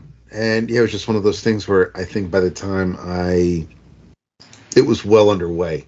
By the time I had any desire to see what everybody was talking about. And as predicted, Vince must be peeing. Yeah, normally he'll let us know. No, I'm Dude, not. It's on brand. He went and he went and peed as soon as he heard me say. I did not pee. I'm actually emailing Josh Bayer right now. Yeah, because something messed up his night, and he emailed me, and so I'm gonna see if I can't connect with him right now, just so we can touch base, tell him how much we love him, and get this thing done. We don't have to go all in, but trying to because we're not in London. Didn't connect. Oh well. Hey. That can happen. It happens. It happens. But you know he what? Got the same ISP as Fabian Nicieza? No, because Vince is trying to connect. So we have. So yeah, I mean, we all know that New York isn't ideal for shopping so much, except for our boy with the magazines. But Jason, I will keep an eye out for Heroes next year for Giant Days, because I know the Kickstarter. Yeah, I did see the Kickstarter, and they had some fantastic perks. Those tiers were slamming. But and to be fair, it was not it was, even though I think they did a great job with it, and like I said, they gave a ton of other, like, they gave bookmarks and posters and buttons and like all kinds of swag. I mean, I don't, as you guys know, I'm not super into the swag myself, but like, I think in terms of the kinds of things you get as extras in these packages, they definitely hooked it up. But it was not an inexpensive purchase. Like, if you hadn't had any experience with Giant Days before, it would have been hard to confidently plunk down $180, which is what the 7 volumes cost. So yeah. Wow. Yeah, so I'll look for the trades at Heroes, if not sooner. Yeah. No, but you're right, Jason. You're dead on. I probably wouldn't read this, but glad you enjoyed it. No doubt. Yeah. That adds nothing to the conversation. But, well, listen, we all know each other well enough that sometimes you read something and you get excited because you want to turn the other people's onto it. And then other times you're reading something, you're thinking, oh, this would not be that person's thing. Yeah. That's exactly what I thought when I was reading the first issue of Scrapper. I'm like, Dap is going to eat this shit up. And I knew it. Like, we know each other. We know what we love, and we know what doesn't attract us, and that's okay, right? That is okay. I like to tease you about your young girl coming to terms with her sexuality books, but there's a little bit of it is what it is. right. There's a little bit of truth in that, right? And like a lot of the stuff that I read, you will not touch, and that's okay. That's all right. Okay. I was pleased that you at least attempted, or I'm sure you read it all, Unended, right? Because well, listen, I love Bear. I mean, you turned me on to Bear years ago, but I'm a fan of his. I've got a few commissions from him. I think he's great. I mean, he's an incredibly creative person. You know, I mean, his work is challenging, but in all the right ways. He's the Wolverine of comics. He's the best. He's the best there is at what he does. You know, I was gonna say, just in keeping with the young women coming of age thing. I mean, Dap, I think this is right in the same vein as Axel Lenoir stuff. And that's your okay. Pearl. Okay, yeah. You know, it's racy. It's probably a little less overtly sexual than Axel at times, but like it's still racy. I mean, they get their, you know, like it's not. You know, this isn't like a preteen type of a thing. This is, you know, this is grown ass women in college having grown ass lives. You know. Okay. I know that the second volume of Secret. No, the next volume of. Well, actually, no. What If They Were is on its way. But the Secret Passages was getting a slight delay because of the English translation. But she's working on it, so hopefully we'll get that soonish. Because I could. There's just something about that art style. It makes my heart sing. Mm-hmm. And I'm proud to report that you were not breaking up at all during the journey. Oh, this is lovely. You did not. Yeah, no, you were great. So maybe the cord is helping, but being next to the fan's not running right now. So maybe that's why it's nice and quiet. So if I can get a laptop, it's not the fan doesn't overclock. It's then not I'll be good. the fan. It's not. It might not be the fan, but it is quiet. We don't hear the wind behind it. No, but there is something. There's still some type of interference. I don't know. Could be the gamma rays. I don't know. Yeah. Yeah. Dude, I was so vexed last episode. Remind me, did I talk about Convoy on the episode or not? Convoy. I didn't, right? No, because you mentioned because Vince asked what it was, and I said it's a magnetic book. But I don't know how. I don't think you got very far. Because I was breaking up, and then I was like, "Fuck it, I'm not." Yeah. Okay. Yeah. Maybe that's what it was. I was like, "I'm not gonna hurry up." But it was mentioned. But yeah. I don't know about it. Okay. Yeah. No.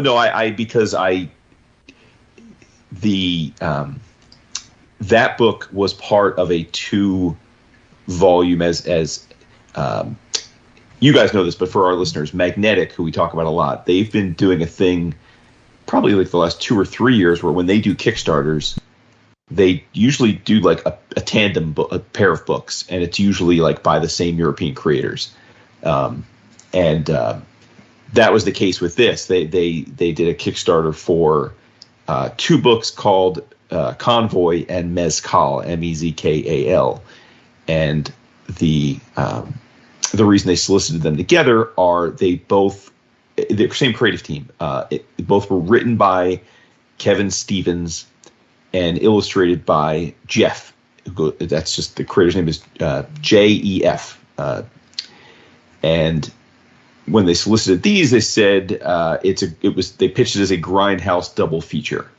So I had intended last week to talk about Convoy because I read it and it was it was terrific. What? I hate to interrupt you, but we have Josh. I'm here. Hi. Yay! There he is. Hey, everybody. Awesome, because we sorry, Jason. We went into the episode talking up Unended, so we did cover it a little bit. But now that you're here, we can get into it. To be here. Thank you. A little more. You're looking awesome, my man. Thank you. Look at that. I had a really hectic night. Sorry about that. You can, for your own benefit, you can turn off the video if you want, because it's strictly audio. Oh, okay, cool. It was nice to see you. I mean, yeah, good to see you too. but Yeah, it's been a while. It has been a while. For those of you guys playing at home, this guy is a Renaissance man. He's a writer, a storyteller, an artist without peer. We've talked about his work here many times. Raw Power, Theth, of course, the all-time comic stuff, the ROM stuff that he's done, the Abysmalation anthology of collected short works. But he has a new book, and it's called Unended. And man, Josh, I got to say, it is some powerful, dense, heady stuff. I went into the episode saying it's like being hit by an Ignatz brick thrown by God. It is really. And I love the contents page where you're actually being pelted by a brick being thrown by God. But yeah, I got really obsessed with that image. I repeated it a few times in the book. I think there's an arm throwing something on maybe the slip cover too. Oh, yeah, nice. I do that a couple times. Wait a minute, this comes with a slip cover? What edition is that? It comes. We had 400 copies printed with a slip cover, and I haven't seen those yet. They're on their way. I should see them at SPX. It was kind of cool. The Uncivilized, they normally have authors do a, what do they call it, a book plate. And I said, well, what's a book plate? And they said, well, it's kind of like a tiny book-sized poster. And I thought to myself, that's the type of thing that I would lose track of, and months later I'd find it and be like, well, do I use it as a bookmark? Do I frame it? And I'm already kind of bursting at the seams with books. So I'm afraid it's the type of thing that wouldn't have enough of a use. So I said, well, can we do a slipcase? And they agreed to it. And yeah, that's my understanding. I also insisted that we do it as a paperback book. And normally Uncivilized does hardcover, but to me, soft covers feel more like comics. So that was the slipcover also kind of dresses that up, so I can kind of have something look fancy but also be as accessible as a comic. Wow, and that's just an XPX thing? Oh no, it'll be available through my website. It's available through Uncivilized. I charge $10 extra for the slipcover, but I was just going to give them away for the first couple hundred readers, but I had to spend a grip of money to get. I just spent like $300 to get copies to SPX to sell. Right. So it's my way of kind of breaking even a little bit. My dude, I want one with the slipcase. So just casually knock one to the side because I got to have it. Yeah. I got to say, I mean, we all read the book, but there were many times during the reading of this thing where I felt like I was a voyeur. I felt like I maybe was listening in on a conversation that I shouldn't be, or, observing an interaction that was a little too uncomfortable, because it's raw, it's real. There's a realism in this book that is weight. There's weight to it. It's heady, and you carry it with you after you close the cover. And I thought, well, I knew Josh as a creator before this, but now I feel like I know you even better, because this book is really about not only your father, but this is a book about you. Right. And now I know many things make more sense to me, like the fact that you're straight edge, and the fact that you launch yourself into work constantly. And now I kind of know why, right? Through all these events that you detail in the book. It makes so much sense. Tell me why. That well, yeah, I know you're being funny, but the one scene that really stuck with me is the interaction with your dad, where you're expending all this creative energy into making comics, And you're like, Dad, I made a new comic. I want to show you. And he's just like, yeah, just leave it on the nightstand, whatever. And inevitably, the Charlie Brown syndrome, which was brilliant, by the way, that you compare yourself to Charlie Brown trying to kick that damn football. The repeated results are always unfavorable, yet you keep pounding against that wall to try and get some kind of acknowledgement from your dad. And he just keeps flipping the book at you. And I was like, oh, so no wonder you have like this Puritan work ethic on steroids where you're just constantly making stuff and constantly creating. It's just to scream to the world, like, I exist. Here I am. Take notice. Right? Am I off base with that? No, not at all. That's all those things ring a bell. That is, yeah, my parents, they, if they wanted to create an obsessed comic book maker, they couldn't have done a better job. They couldn't have stirred up a bigger nest of bees in me, because at the point where I was the most obsessed with comics, they would, they like really policed me like it was some kind of really like something from another era. You know, most parents, especially these days, their kids are into what they're into, and it's in the background, and as long as they're entertaining themselves. My parents would literally tell me that this stuff is not normal, that you're too obsessed with it. Your job, my dad would say, you have a job, it's to go to school, and you're not getting good grades, so you're not allowed to read comic books or draw them. And it didn't make any sense to me. It was the one thing I was interested in, and it was fully prohibited in my class, in my house.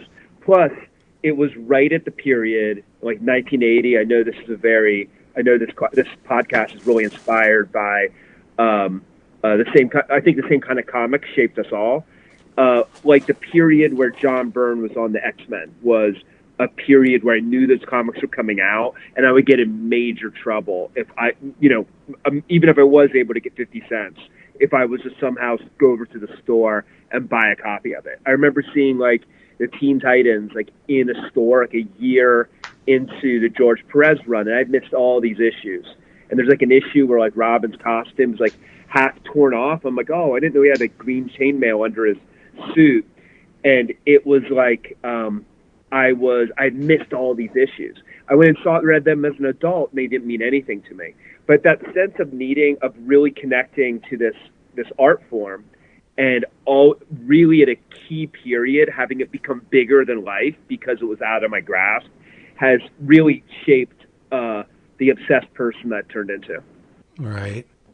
It's just another thing that I love about you, that you are firmly lodged within the indie comics world, right? And a lot of those guys, let's be honest, they kind of poo-poo the superhero stuff. It's like, nah, I've outgrown that. But you embrace it. This is where I came from, and I just can't let this stuff go. That's extremely refreshing in your stuff. Now, I mean, we Rom, in this book, there's asides to Ghost Rider, which I thought was great. Thank you. And you latch on to the things that we love from comics and use them to perpetuate this Josh Bayer narrative, like in Abysmalation. The Garfield stuff is beautiful. I think that those are some of your best strips ever. And it's just you reveling in this stuff. Like Jim Davis is trying to come to kill you. Like that is so much fun. And it's filtered through this incredibly dense, super detailed lens of Josh Bayer that you just don't get this stuff from everybody. Like you do a singular thing amazingly well. And one of the things that we try to do here is like let people know, you guys are missing out. If you're not on this stuff, this is some groundbreaking stuff. And we've been tooting your horn forever that your stuff is so different, but it's so amazing. And you're one of a kind. That's what I'm trying to say in a long-winded, stupid way. Thank you. I like long-winded, stupid ways. Was that flattering towards me? Yeah, thanks. I really enjoyed the way Abysmalation came out a lot. That was a really good, really good result of it was a really good fertile relationship with the publisher, the editor, who's JT Yost, if you know him. Yeah. I mean, JT took those like in my experience, I've been heartbroken about how my watercolor stuff especially looks in print. I did a few books that were watercolor and analog medium, and I always would be very, very disappointed at the result. And JT actually photographed all those pages, not with the scanner, but with the camera. So it's the first time I've ever had stuff which is done in marker, and there's under pencils that don't get in the way. There's watercolors, a lot of mixed media, some of it's in pencil, and it's an art book, but it's also something that you can read. And it would have been a nightmare if that had come out and had been looked the way that my scanned watercolors had in the past.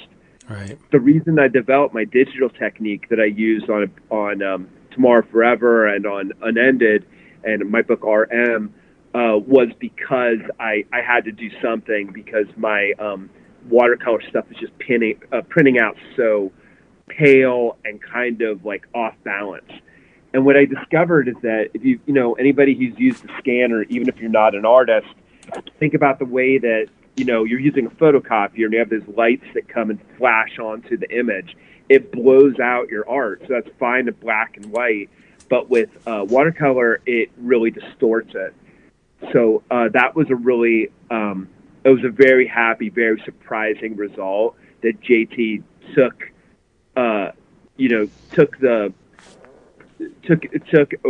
really took a very like signature position in that book, looking so amazing and so successful. Yeah, it does look really, really good.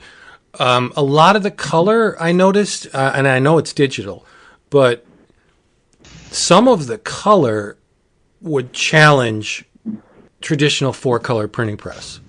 Like there's a lot of really high chroma color in this book, and I was like, damn, who printed this thing? Because it is on point.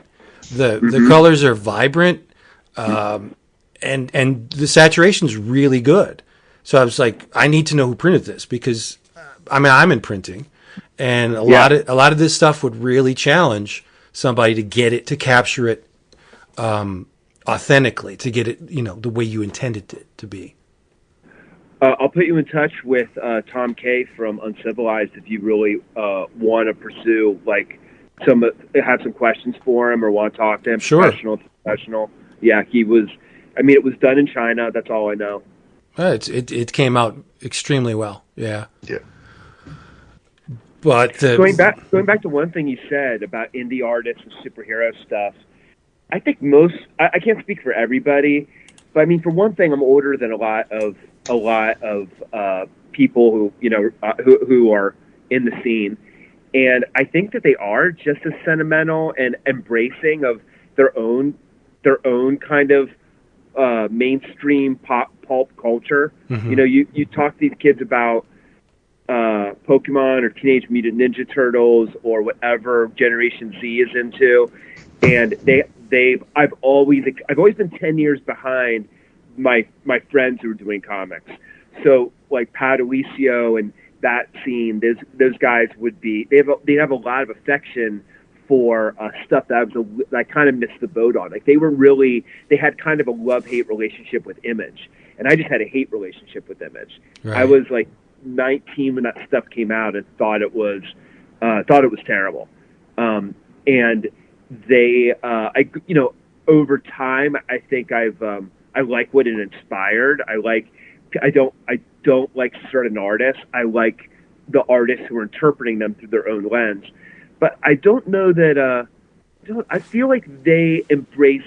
I mean, everybody always wants to do a zine about, Christina Aguilera or Britney Spears or the Spice Girls or whatever is big and dumb and populist and kind of forms an umbrella that a lot of people can get under. For one thing, somebody who doesn't read indie comics will be like, this is all about The Office, so I'll read it, or this is all about 1990s X-Men cartoon, I'll read it.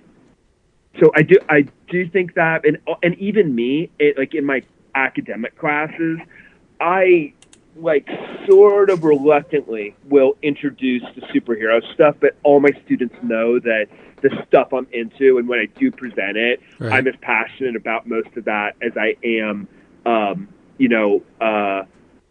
other stuff, which is part of a different canon.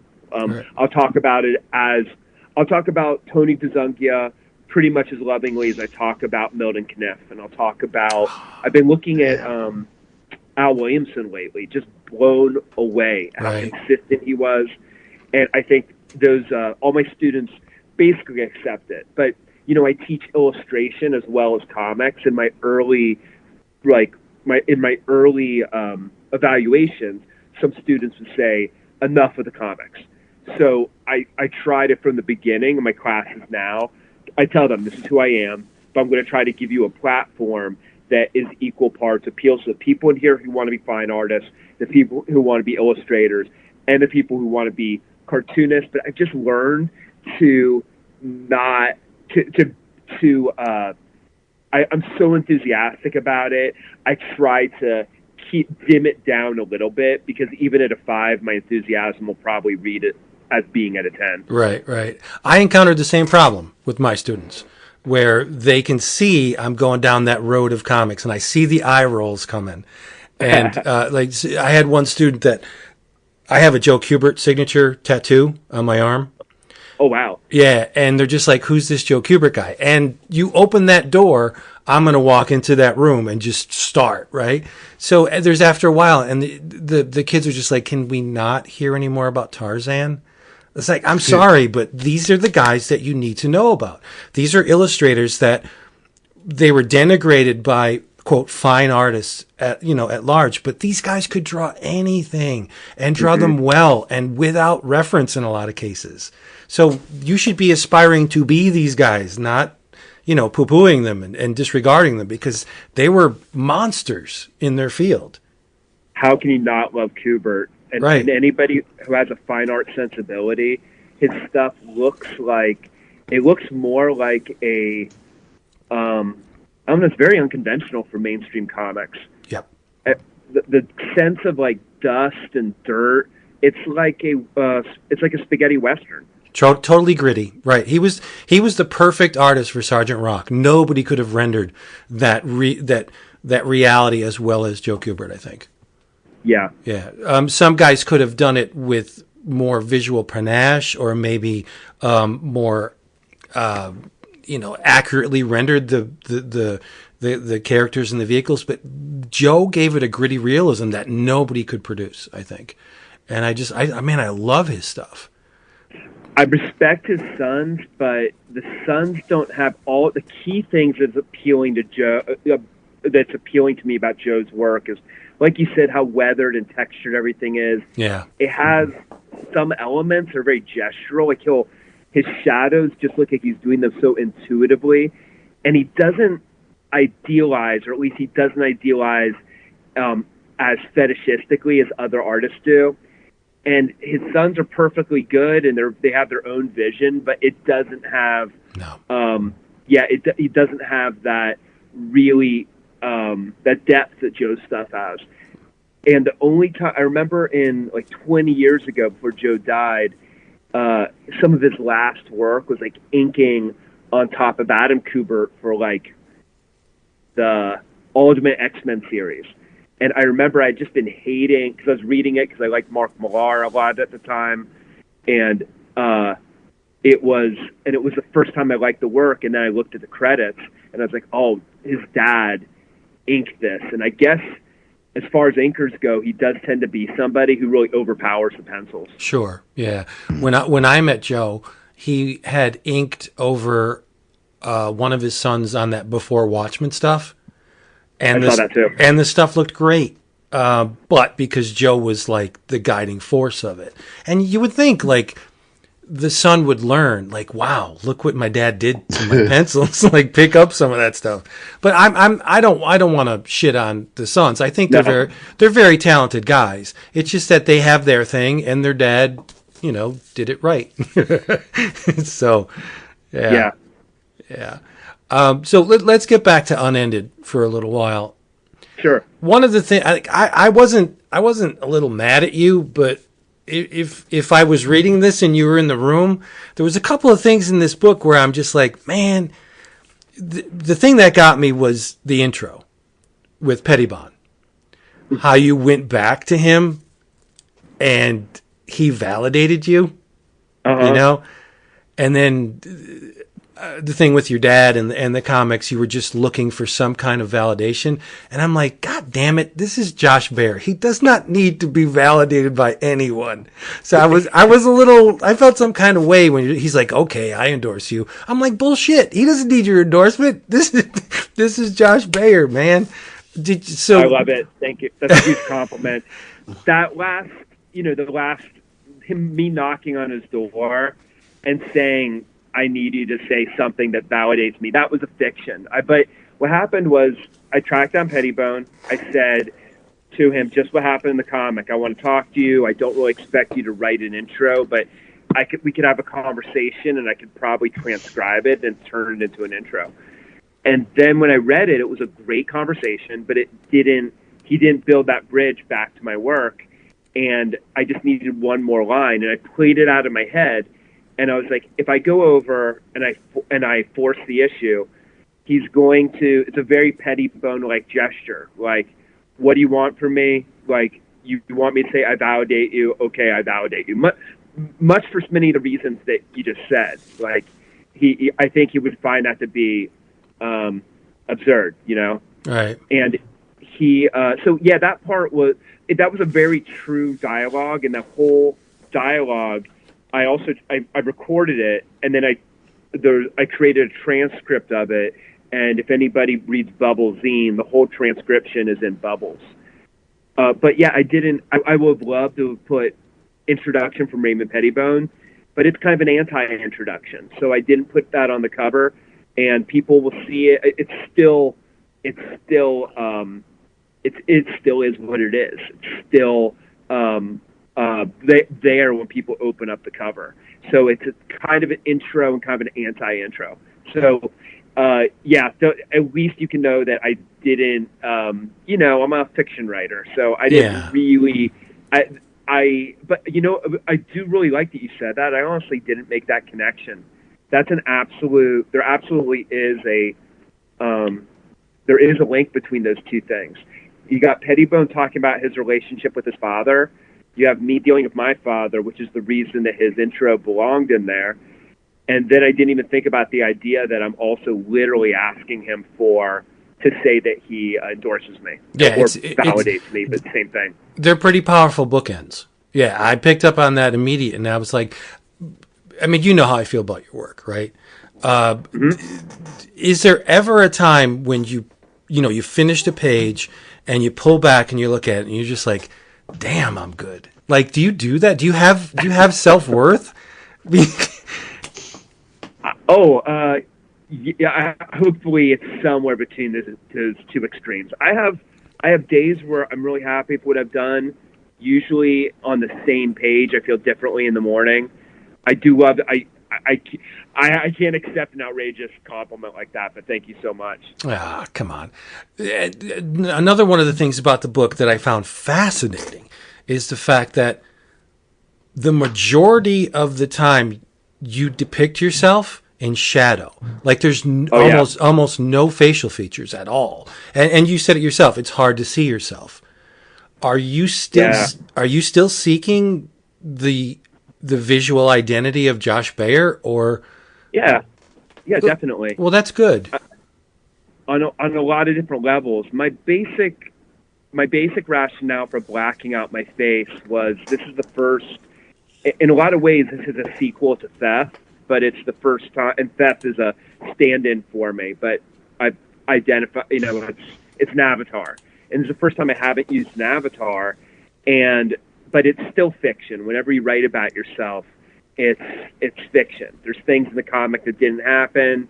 There's many things that are biographical. There's some things that I exaggerate. I tried not to exaggerate in a self-serving way.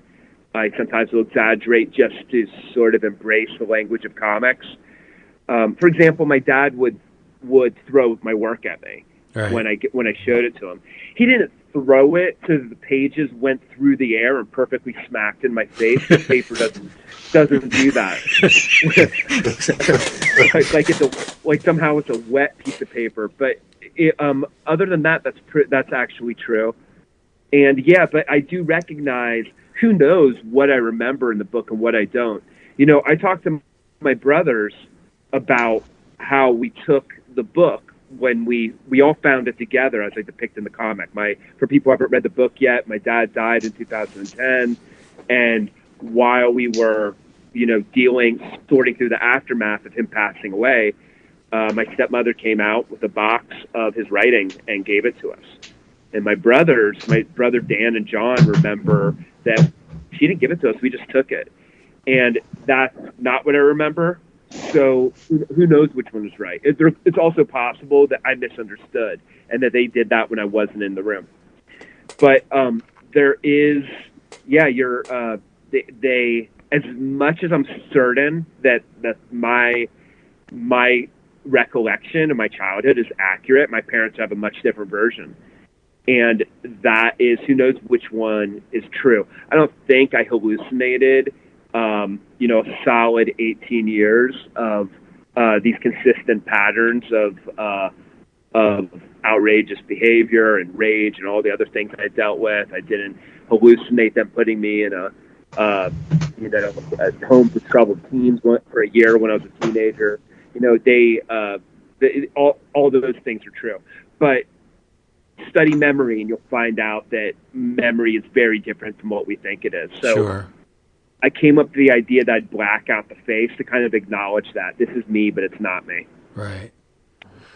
Because I go down the creative chain and I think, okay, his face is obscured. There's a lack of detail, which means it's unformed. You're uncertain. And I just keep traveling down that conceptual bridge to try and get to what are you trying to say with this? And the luxury of having you here and actually telling us is amazing because you're the architect of this reality, whether parts of it are true or not. As an observer into this world, you're the authority. So we take what you say as the law. This is the way it happened. It doesn't matter to me as a reader whether or not the Pettibone thing was completely true. What matters to me is this is how you interpreted those events. That's, because that gives us a window into, who you are. Right. Right. And the whole face darkening thing was, I thought it was sublime and poignant and odd because from my vantage point, I look at you and your work and I'm like, this guy should be made of bronze. Like he should be walking down the street illuminated and glistening and like, I'm Josh Bayer, bitch, and to know that you see yourself in a completely different way. It's cool to perceive that. And, it's just another one of the things that I love about this book. Another thing, you're not going to believe this, but the whole trip in the Oldsmobile, and I kind of giggled when you said, is this a Cadillac? But the finger knives thing, dude, I used to do this, it's kind of the same thing. Like I'd put my hand out the window and I would imagine myself shooting fire from my fingers. And just raising the landscape, like burning everything. And when you did that finger knives things, I was like, holy shit. Like there's another weirdo in this world who has done things that I've done. Like that sequence is great. Thank you. It's really funny to hear somebody, the lines really blur for me on this book. I lived with it for 4 or 5 years, kind of took on almost became sentient. And yeah, it's really cool. This is what I wanted. I wanted people to get really introduced to my world. And like I said, I read Kerouac when I was 18, and I was like, those motherfuckers, this was normal. People, lots of kids, you're either imagining, you're cutting through the landscape with a laser beam or a flame, which I love, or Kerouac said that he would imagine he had a huge saber, which is such a 1920s idea, or whenever he was a kid. Like an Errol Flynn type thing. Yeah. Yeah. It's just amazing stuff. Another thing about the book that I was very pleased to experience was the relationship you have with Hyena. Yes, because glad you mentioned that. It's a nice little, when people, because I follow you on social media, I follow her and stuff, and the way you guys interact on social media, like if I could ship the perfect person for Josh Baer, it would kind of be her. It's weird, right? Like, how did you guys meet? It's kind of a nice story because she saw my stuff in Henry and Glenn. Oh, it's going back. Yeah. Yeah, we met in, I think we were first in touch in like 2015 or something. And she, when I did my Henry and Glenn book, I'm like an obsessive Rollins and Danzig fan. I'm not, I poo-poo people who just know the mother song of Danzig. I just not even putting aside the Misfits. Those first 4 albums are excellent, and the Rollins, I'm the same way. Stuff that he did before he became the first 4 albums, before he became the Lollapalooza guy, first 4 if you count like a live album, are really really significant. And it's sad that stuff, by the way, isn't out there. Rollins actually sort of keeps it pretty tight. He keeps all his catalog pretty locked down. It's not on any streaming platform. Right. You can maybe hear it on YouTube, maybe buy the original CDs from him. And that's a whole other topic. But when I did the book, I laced it with like deep cuts. I'm talking about like, songs from the second side of Danzig 3 and I'm talking about Rollins' like Come In and Burn album. And right. I really know those guys' career like the back of my hand. And she's the same way. Not only that, she knows every like kind of forsaken Iggy Pop album. She listens to Lou Reed's what's that album he did after the Blue? Like everything between the Blue Mask and New Sensation. She knows those albums really well. She doesn't care if nobody else likes them. So she recognized another fanatic weirdo, and she was like, "Who is this guy?" And then she was trying to be my friend, and I was like, I'm not used to people. I don't know what to make of it when somebody is so upfront with liking me. But that's how she was, and she planned a trip to New York. She's like, "I'm going to meet you," and she made a pretext to come to New York, and then we met, and then we've been together ever since. We're very, very tight partners, despite being in different cities. Yeah, it's amazing. I love the interplay between you two. And she cuts to the bone, man. She does not pull punches. Right. Which is amazing. She's changed me a lot. I was telling somebody about her recently, and it's like I have like story after story to tell a lot of the times where she is in my corner and she's giving me like she's really a great consultant in all things, all realms. I've become very different from meeting her. I've seen things in much less black and white ways. That's great. Yeah. Again, I had to laugh when you're telling her all about your dad and the stuff that you're planning for the book, and she's like, "Oh yeah, you're the champion of suffering. Woe is you." Like that is great. She does not give a shit, which is it's awesome. I hope the relationship endures forever. I really do, because it just seems like you guys are two pieces that fit together really, really well. Thank you for that thought. Thank you. Yeah. Another thing which was really cool is the freaking Lemmy stuff with the Motorhead and the Star Trek episodes. That was really cool and unexpected. Thanks. How did that come about? It's just that I just listen to my. I just kind of have my radar up when I'm doing a story and see what feels right for it. The idea of Lemmy somehow being on Star Trek, like, we'll let you know this is a fictional world. Yeah. Somehow it's our planet. Everything is the same, except in this dimension, Lemmy was Lemmy, and he also was cast in a Star Trek show. I think I found a comic where I was saying to Hyena, doesn't Lemmy have kind of a posh accent? He's like, what kind of English accent does he have? He kind of talks like Patrick Stewart. But then again, Patrick Stewart is probably, he comes from a very lower working class background. But more than that, he talks like Jean-Luc Picard. He's kind of got this, he's just less fancy. He has kind of a harsher demeanor. Right. Like a combination of Picard and Worf. And maybe that's what triggered it. And a lot of time, I just gave an assignment to my students where I asked them to do a dual narrative. And I said that in my work, you often see dual narratives where there's a private narrative, there's a public narrative. There's a show that everybody can watch. It forms an umbrella that everybody is broad enough that everybody can get into.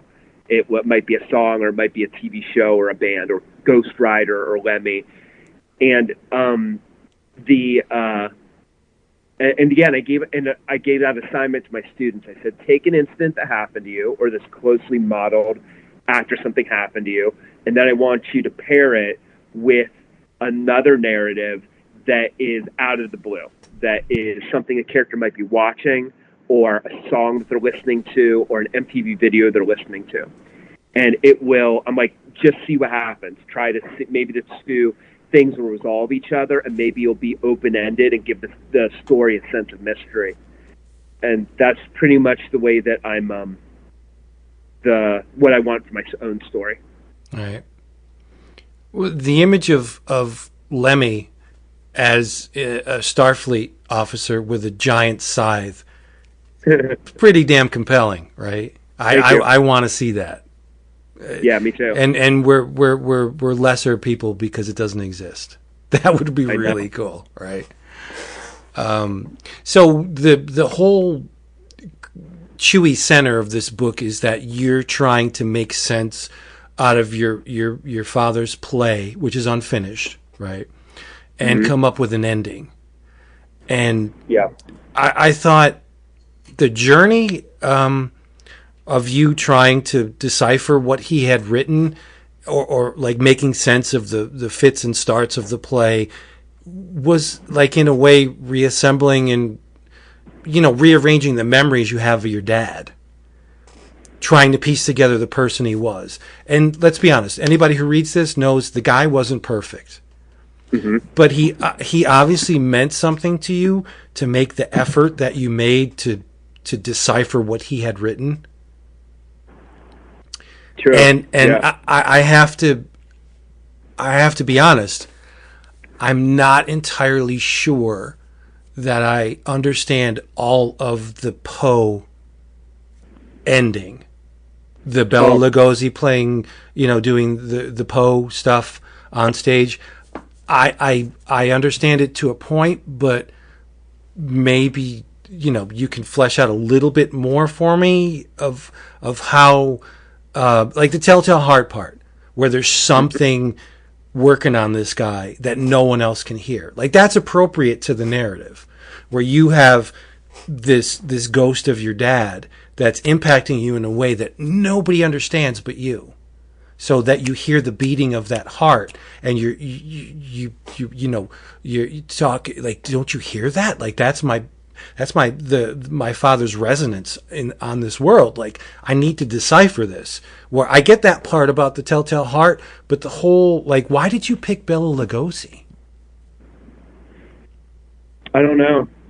I am not entirely sure. the whole story came to me when it came to me, and I kept the structure when I first wrote it. And I knew that I had this story that didn't have a cap, and I needed to force something into it. So forcing something that didn't fit, if it doesn't fit, that's kind of the point. And I do my best to make it fit, but I'm not going to end this unendable thing.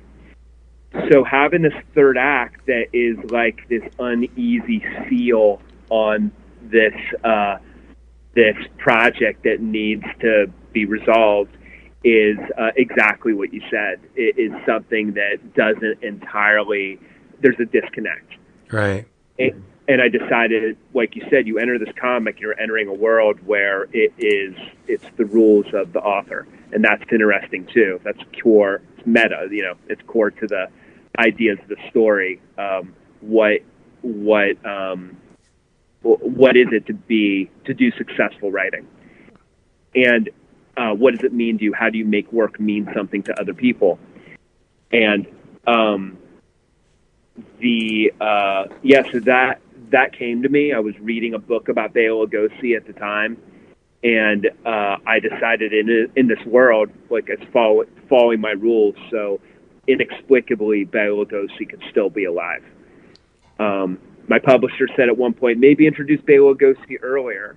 And I have like one tiny drawing of him very early, but I didn't think that was terribly important, especially because it's supposed to be an interruption and a shock.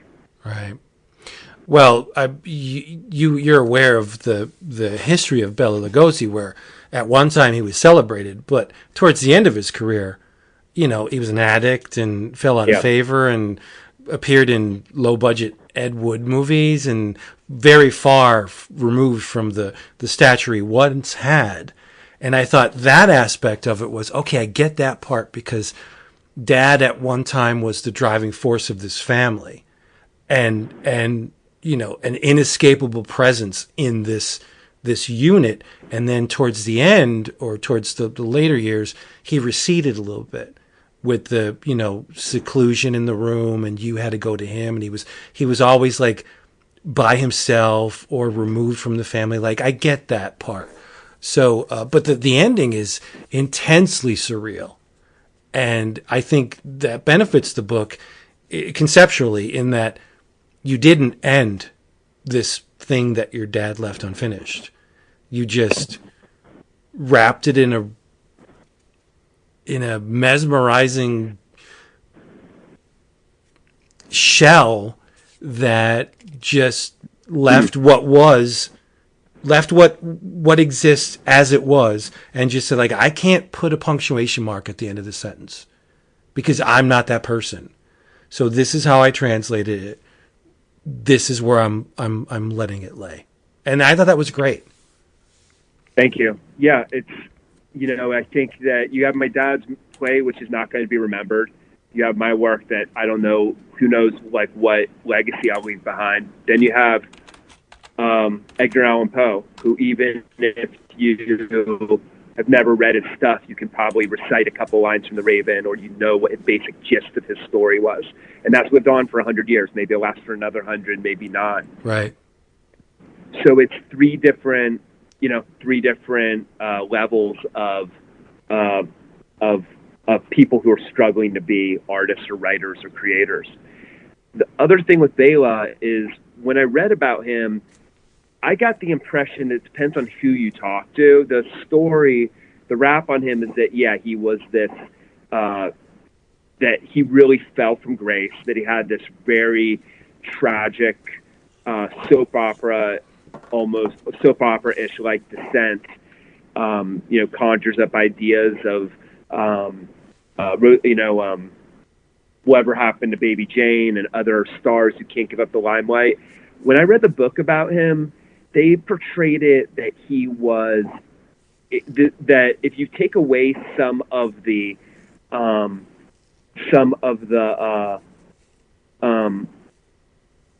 dramatization of what happened to him and the pathos around it, he was a working actor. He wasn't as popular. He saw Boris Karloff become bigger than him, but he really did do these one-man shows reading reading The Telltale Heart. And the part where the drummer, I could really see it from this book. He would be there on the stage, and it's just him reading it, this mesmerizing voice, and he's accompanied by a drummer. And the drummer's off stage, and one day the drummer hit the note at the wrong point, and he actually broke the strap, and he fell onto the stage. That really happened, and I was like, I love how action-packed that is in this very still scene. And I read it as that's somebody that I relate to. He did the work. He did what work there was to do. Some of it seemed pretty pitiful, but he did a lot of work off a little bit away from the public eye, where it was in the theater, where it was still respectable, and he's still somebody who is trying to do a good day's work with every ounce of energy he has. So I saw him in that guise as well. That sequence is really powerful in Unended, where you have the drummer and he initiates a pattern, and the pounding is just building, and it just keeps mounting, and then he's actually slamming the drum, and it's just like, it's really intense. And the way, obviously, the way you visualize it is just impeccable, right? So I thought Unended is not a book that I think one can take a single pass through and completely understand. I think this is a book that demands rereads. You need to, speaking, just from my vantage point, obviously, that I wish I had the luxury of time where I can go back and read it again for this episode, where I can be better. I absorbed, I think, a good amount of it. But there's more. Like, there's stuff in there that I'm sure will reveal itself to me on subsequent readings, right? Not only the narrative, but your art, man. I don't know how long this took you to complete. You said the better part of 3 years? 4.5. I mean, I think I spent a year coloring it.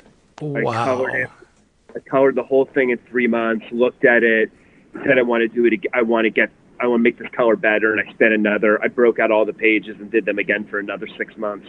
Wow. And I found out that the pub originally it was due a year before it was going to come out. Then the publisher told me that they needed to push it, and I was like, that's fine. A year goes by. You see how fast time goes. That doesn't mean an extra 9 months doesn't mean anything to me. Well, that's good. I'm glad you have the creative energy to do something like that, to go back and rework stuff that I'm sure was great, but you felt otherwise. So that's awesome. But so 4.5 years. We're lucky to have you, man.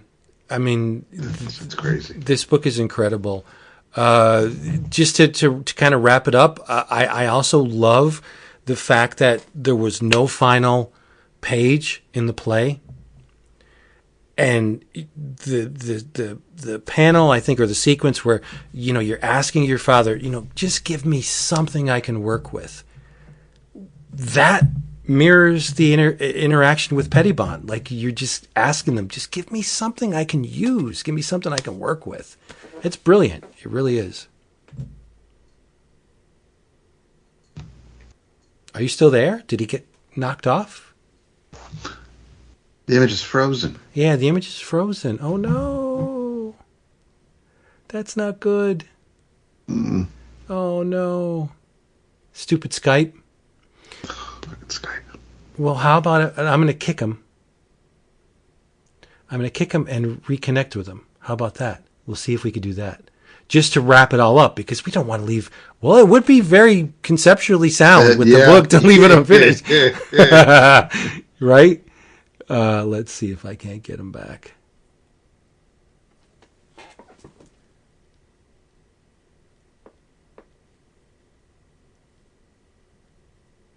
Oh no, he's unavailable. It's kind of poignant, kind of perfect. Yeah. All right. So I think all his appearances should have to end that way now. yeah, really, really. Wow. Yeah, he is amazing. That was great. This is a weird. See, It's a weird episode. It all man. works out. It does. You don't have to. You don't have to redo the header image. You don't have to worry about the gallery. I was leaving it the same anyway. Good. So. No, this was I mean, we were having a blast to begin with, but I mean, the fact that you were able to connect with him at the end here was just that was wonderful.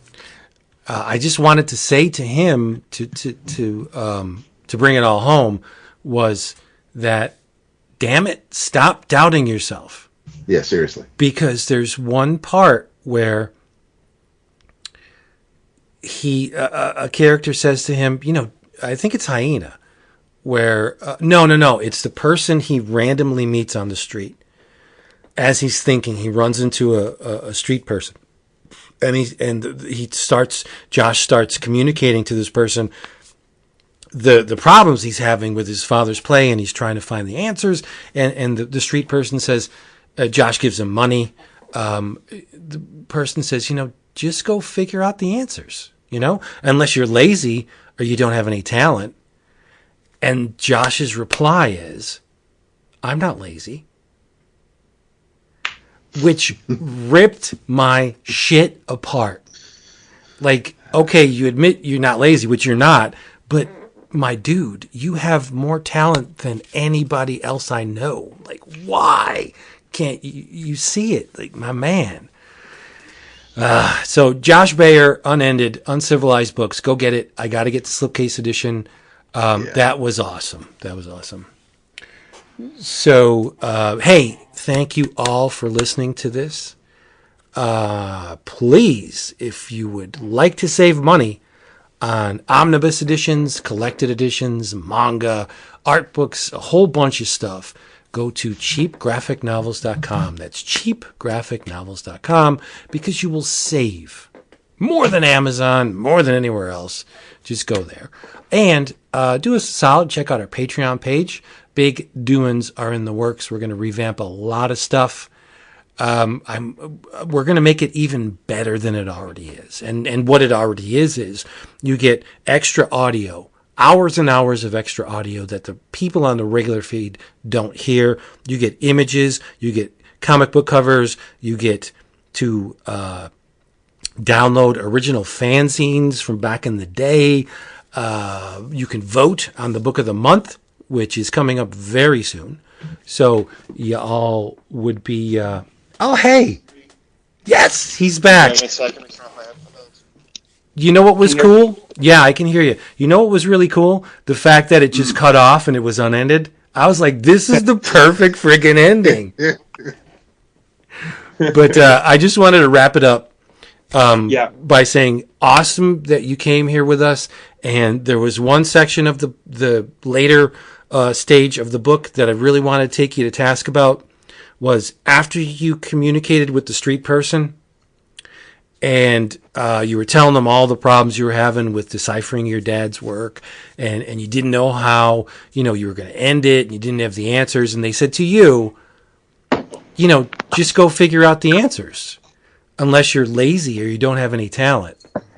And your reply was, I'm not lazy. And if I had you in the room, I would shake the hell out of you and say, you also should have said, I have a hell of a lot of talent. Like, come on. Come on. What's funnier than saying lazy? Yeah. I'm glad you picked up on that. Yeah. It is what it is. It's so funny hearing, this is really what I wanted. I want everybody to have a different take on it, see some things as true, some things as just disputable, something, and to understand that it's a book that has a life of its own. That's what I want. That's what I wanted for it. That's what I wanted for the person who reads it to experience. So thank you. Well, I think the perception of this book is going to vary based on their proximity to you. Like those that know you or are familiar with you, whether from your work or from online, a lot of this stuff is going to resonate more strongly than somebody who has no idea who you are. But the end game is, after they read Unended, they're going to know who you are. So I think this was a brilliant move on your part, where it is actually a statement of you saying, this is me, this is who I am, warts and all, I'm Josh Bayer. And I love that book because of this. Because you're just cluing in all the people that are the ignorant people to what we all already know. That you're like super awesome, my brother. Thank you. Yeah. So I told everybody, hey, get Unended, whether just a plain old paperback or the slipcase edition through Uncivilized Books or your website. If there's anything else you wanna pimp, push before you go. No, I was just starting to say before I got cut off, I'm already working. I worked on Unended as soon as I finished Tomorrow Forever, and I started working on my next book as soon as I finished Unended. And so I'm about 75, 80 pages, maybe twice that, I don't know. I'd have to count into this my next project, which is kind of like the opposite of Unended. I'm doing another adaptation of a friend of mine who died, and kind of tragically, and he left behind this brilliant manuscript. And so I'm doing another adaptation now, and that should be out, I think, probably sooner than 4 years. I'm really moving along on it. But it's funny because my dad's play was maybe 40, 50 pages of his play wrapped up with 180 pages of me dealing with it. And this one's the opposite. It's like 200 pages of my friend's manuscript with about 50 pages of me talking about how tragic he was when he died, and what relationship I had with him.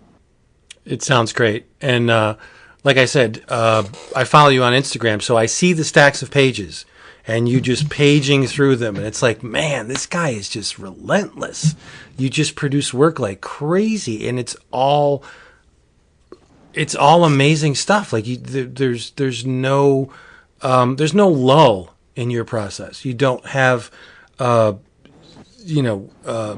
segments where you're just going through the motions. Like it's all top notch stuff. And it just boggles my mind how a human being that gets tired and hungry and sometimes confused and lost can produce this much consistent work on the schedule that you do. Like you're unceasing in your production. Well, thank you. Sarah Marshall, the podcaster, she said that the period where you're locked into a project and you really cinch up with it, that's a really special, something. Some people never experience that. And she was like, that's a really special thing. Whether your book goes anywhere, the feeling that you want to do it and you know that you have to do it is a really, really rare, rich thing to mine. And I've gone down, I've explored, I've chased that feeling since I was a kid. All right. Well, brother, after reading this book, I'm sorry for some of the stuff you had to deal with in your past, but Thank you. It all makes us who we are. And so I'm sorry you had to deal with it, but I'm glad it happened because we wouldn't have the dude we have today. So awesome. I'm thrilled to hear what's it. Andy's gone again. Damn it. That's okay. Really? Oh, there you are. Wait. Okay. Oh, yeah. You're, I was just saying that's incredibly effusive praise, and thank you so much. Yes. Well, I mean, we love you. You have a home here. Whenever you want to come back, door's always open, and we'll keep blowing that horn. Thank you so much for doing this interview. I appreciate it. Not a problem. It was my pleasure. Love you, my dude. Love you. Bye. Talk soon. Have a good night. Bye. Tell Hyena I said hello. Oh, He didn't hear that. Oh, well. she did. Yes, I'm sure she did. So there you go. Josh Bayer back again to cap us all off. So yes, cheapgraphicnovels.com, patreon.com/11o'clockcomics. I think we should just forego the In Your Travels for this episode because we went really long. We'll double back next episode. Jason, you still there, my buddy? Still here, buddy. Yay! What'd you think of that? It was awesome, dude. It was beautiful. It was like watching two maestros just having a on stage jam session. I can't tell you how excited I am. Like, I'm not going to sleep. I'm actually vibrating. My body's like, I love him so much. I don't want to make him like feel creeped out or weird and say, man, I love your stuff, but I cannot express it any other way. I love his work.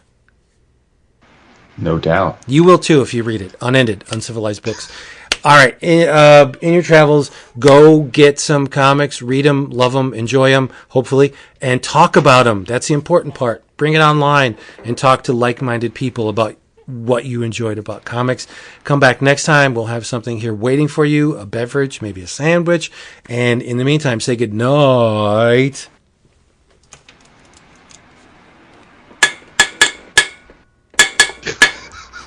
I got nothing. I was trying to make the cat meow. She won't do it. David. All right.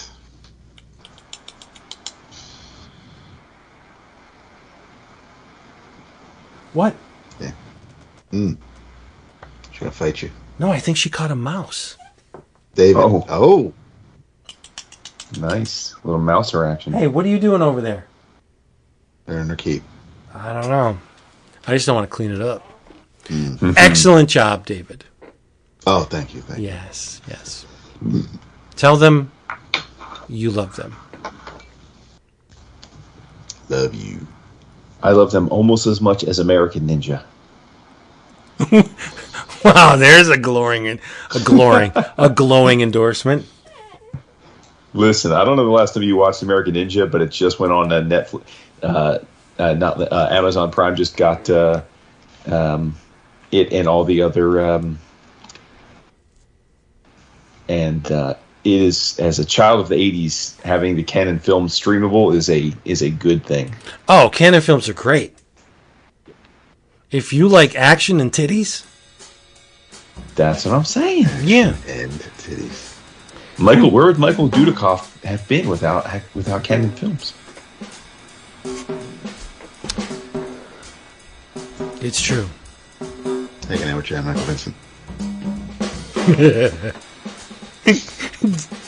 Jan Michael Vincent.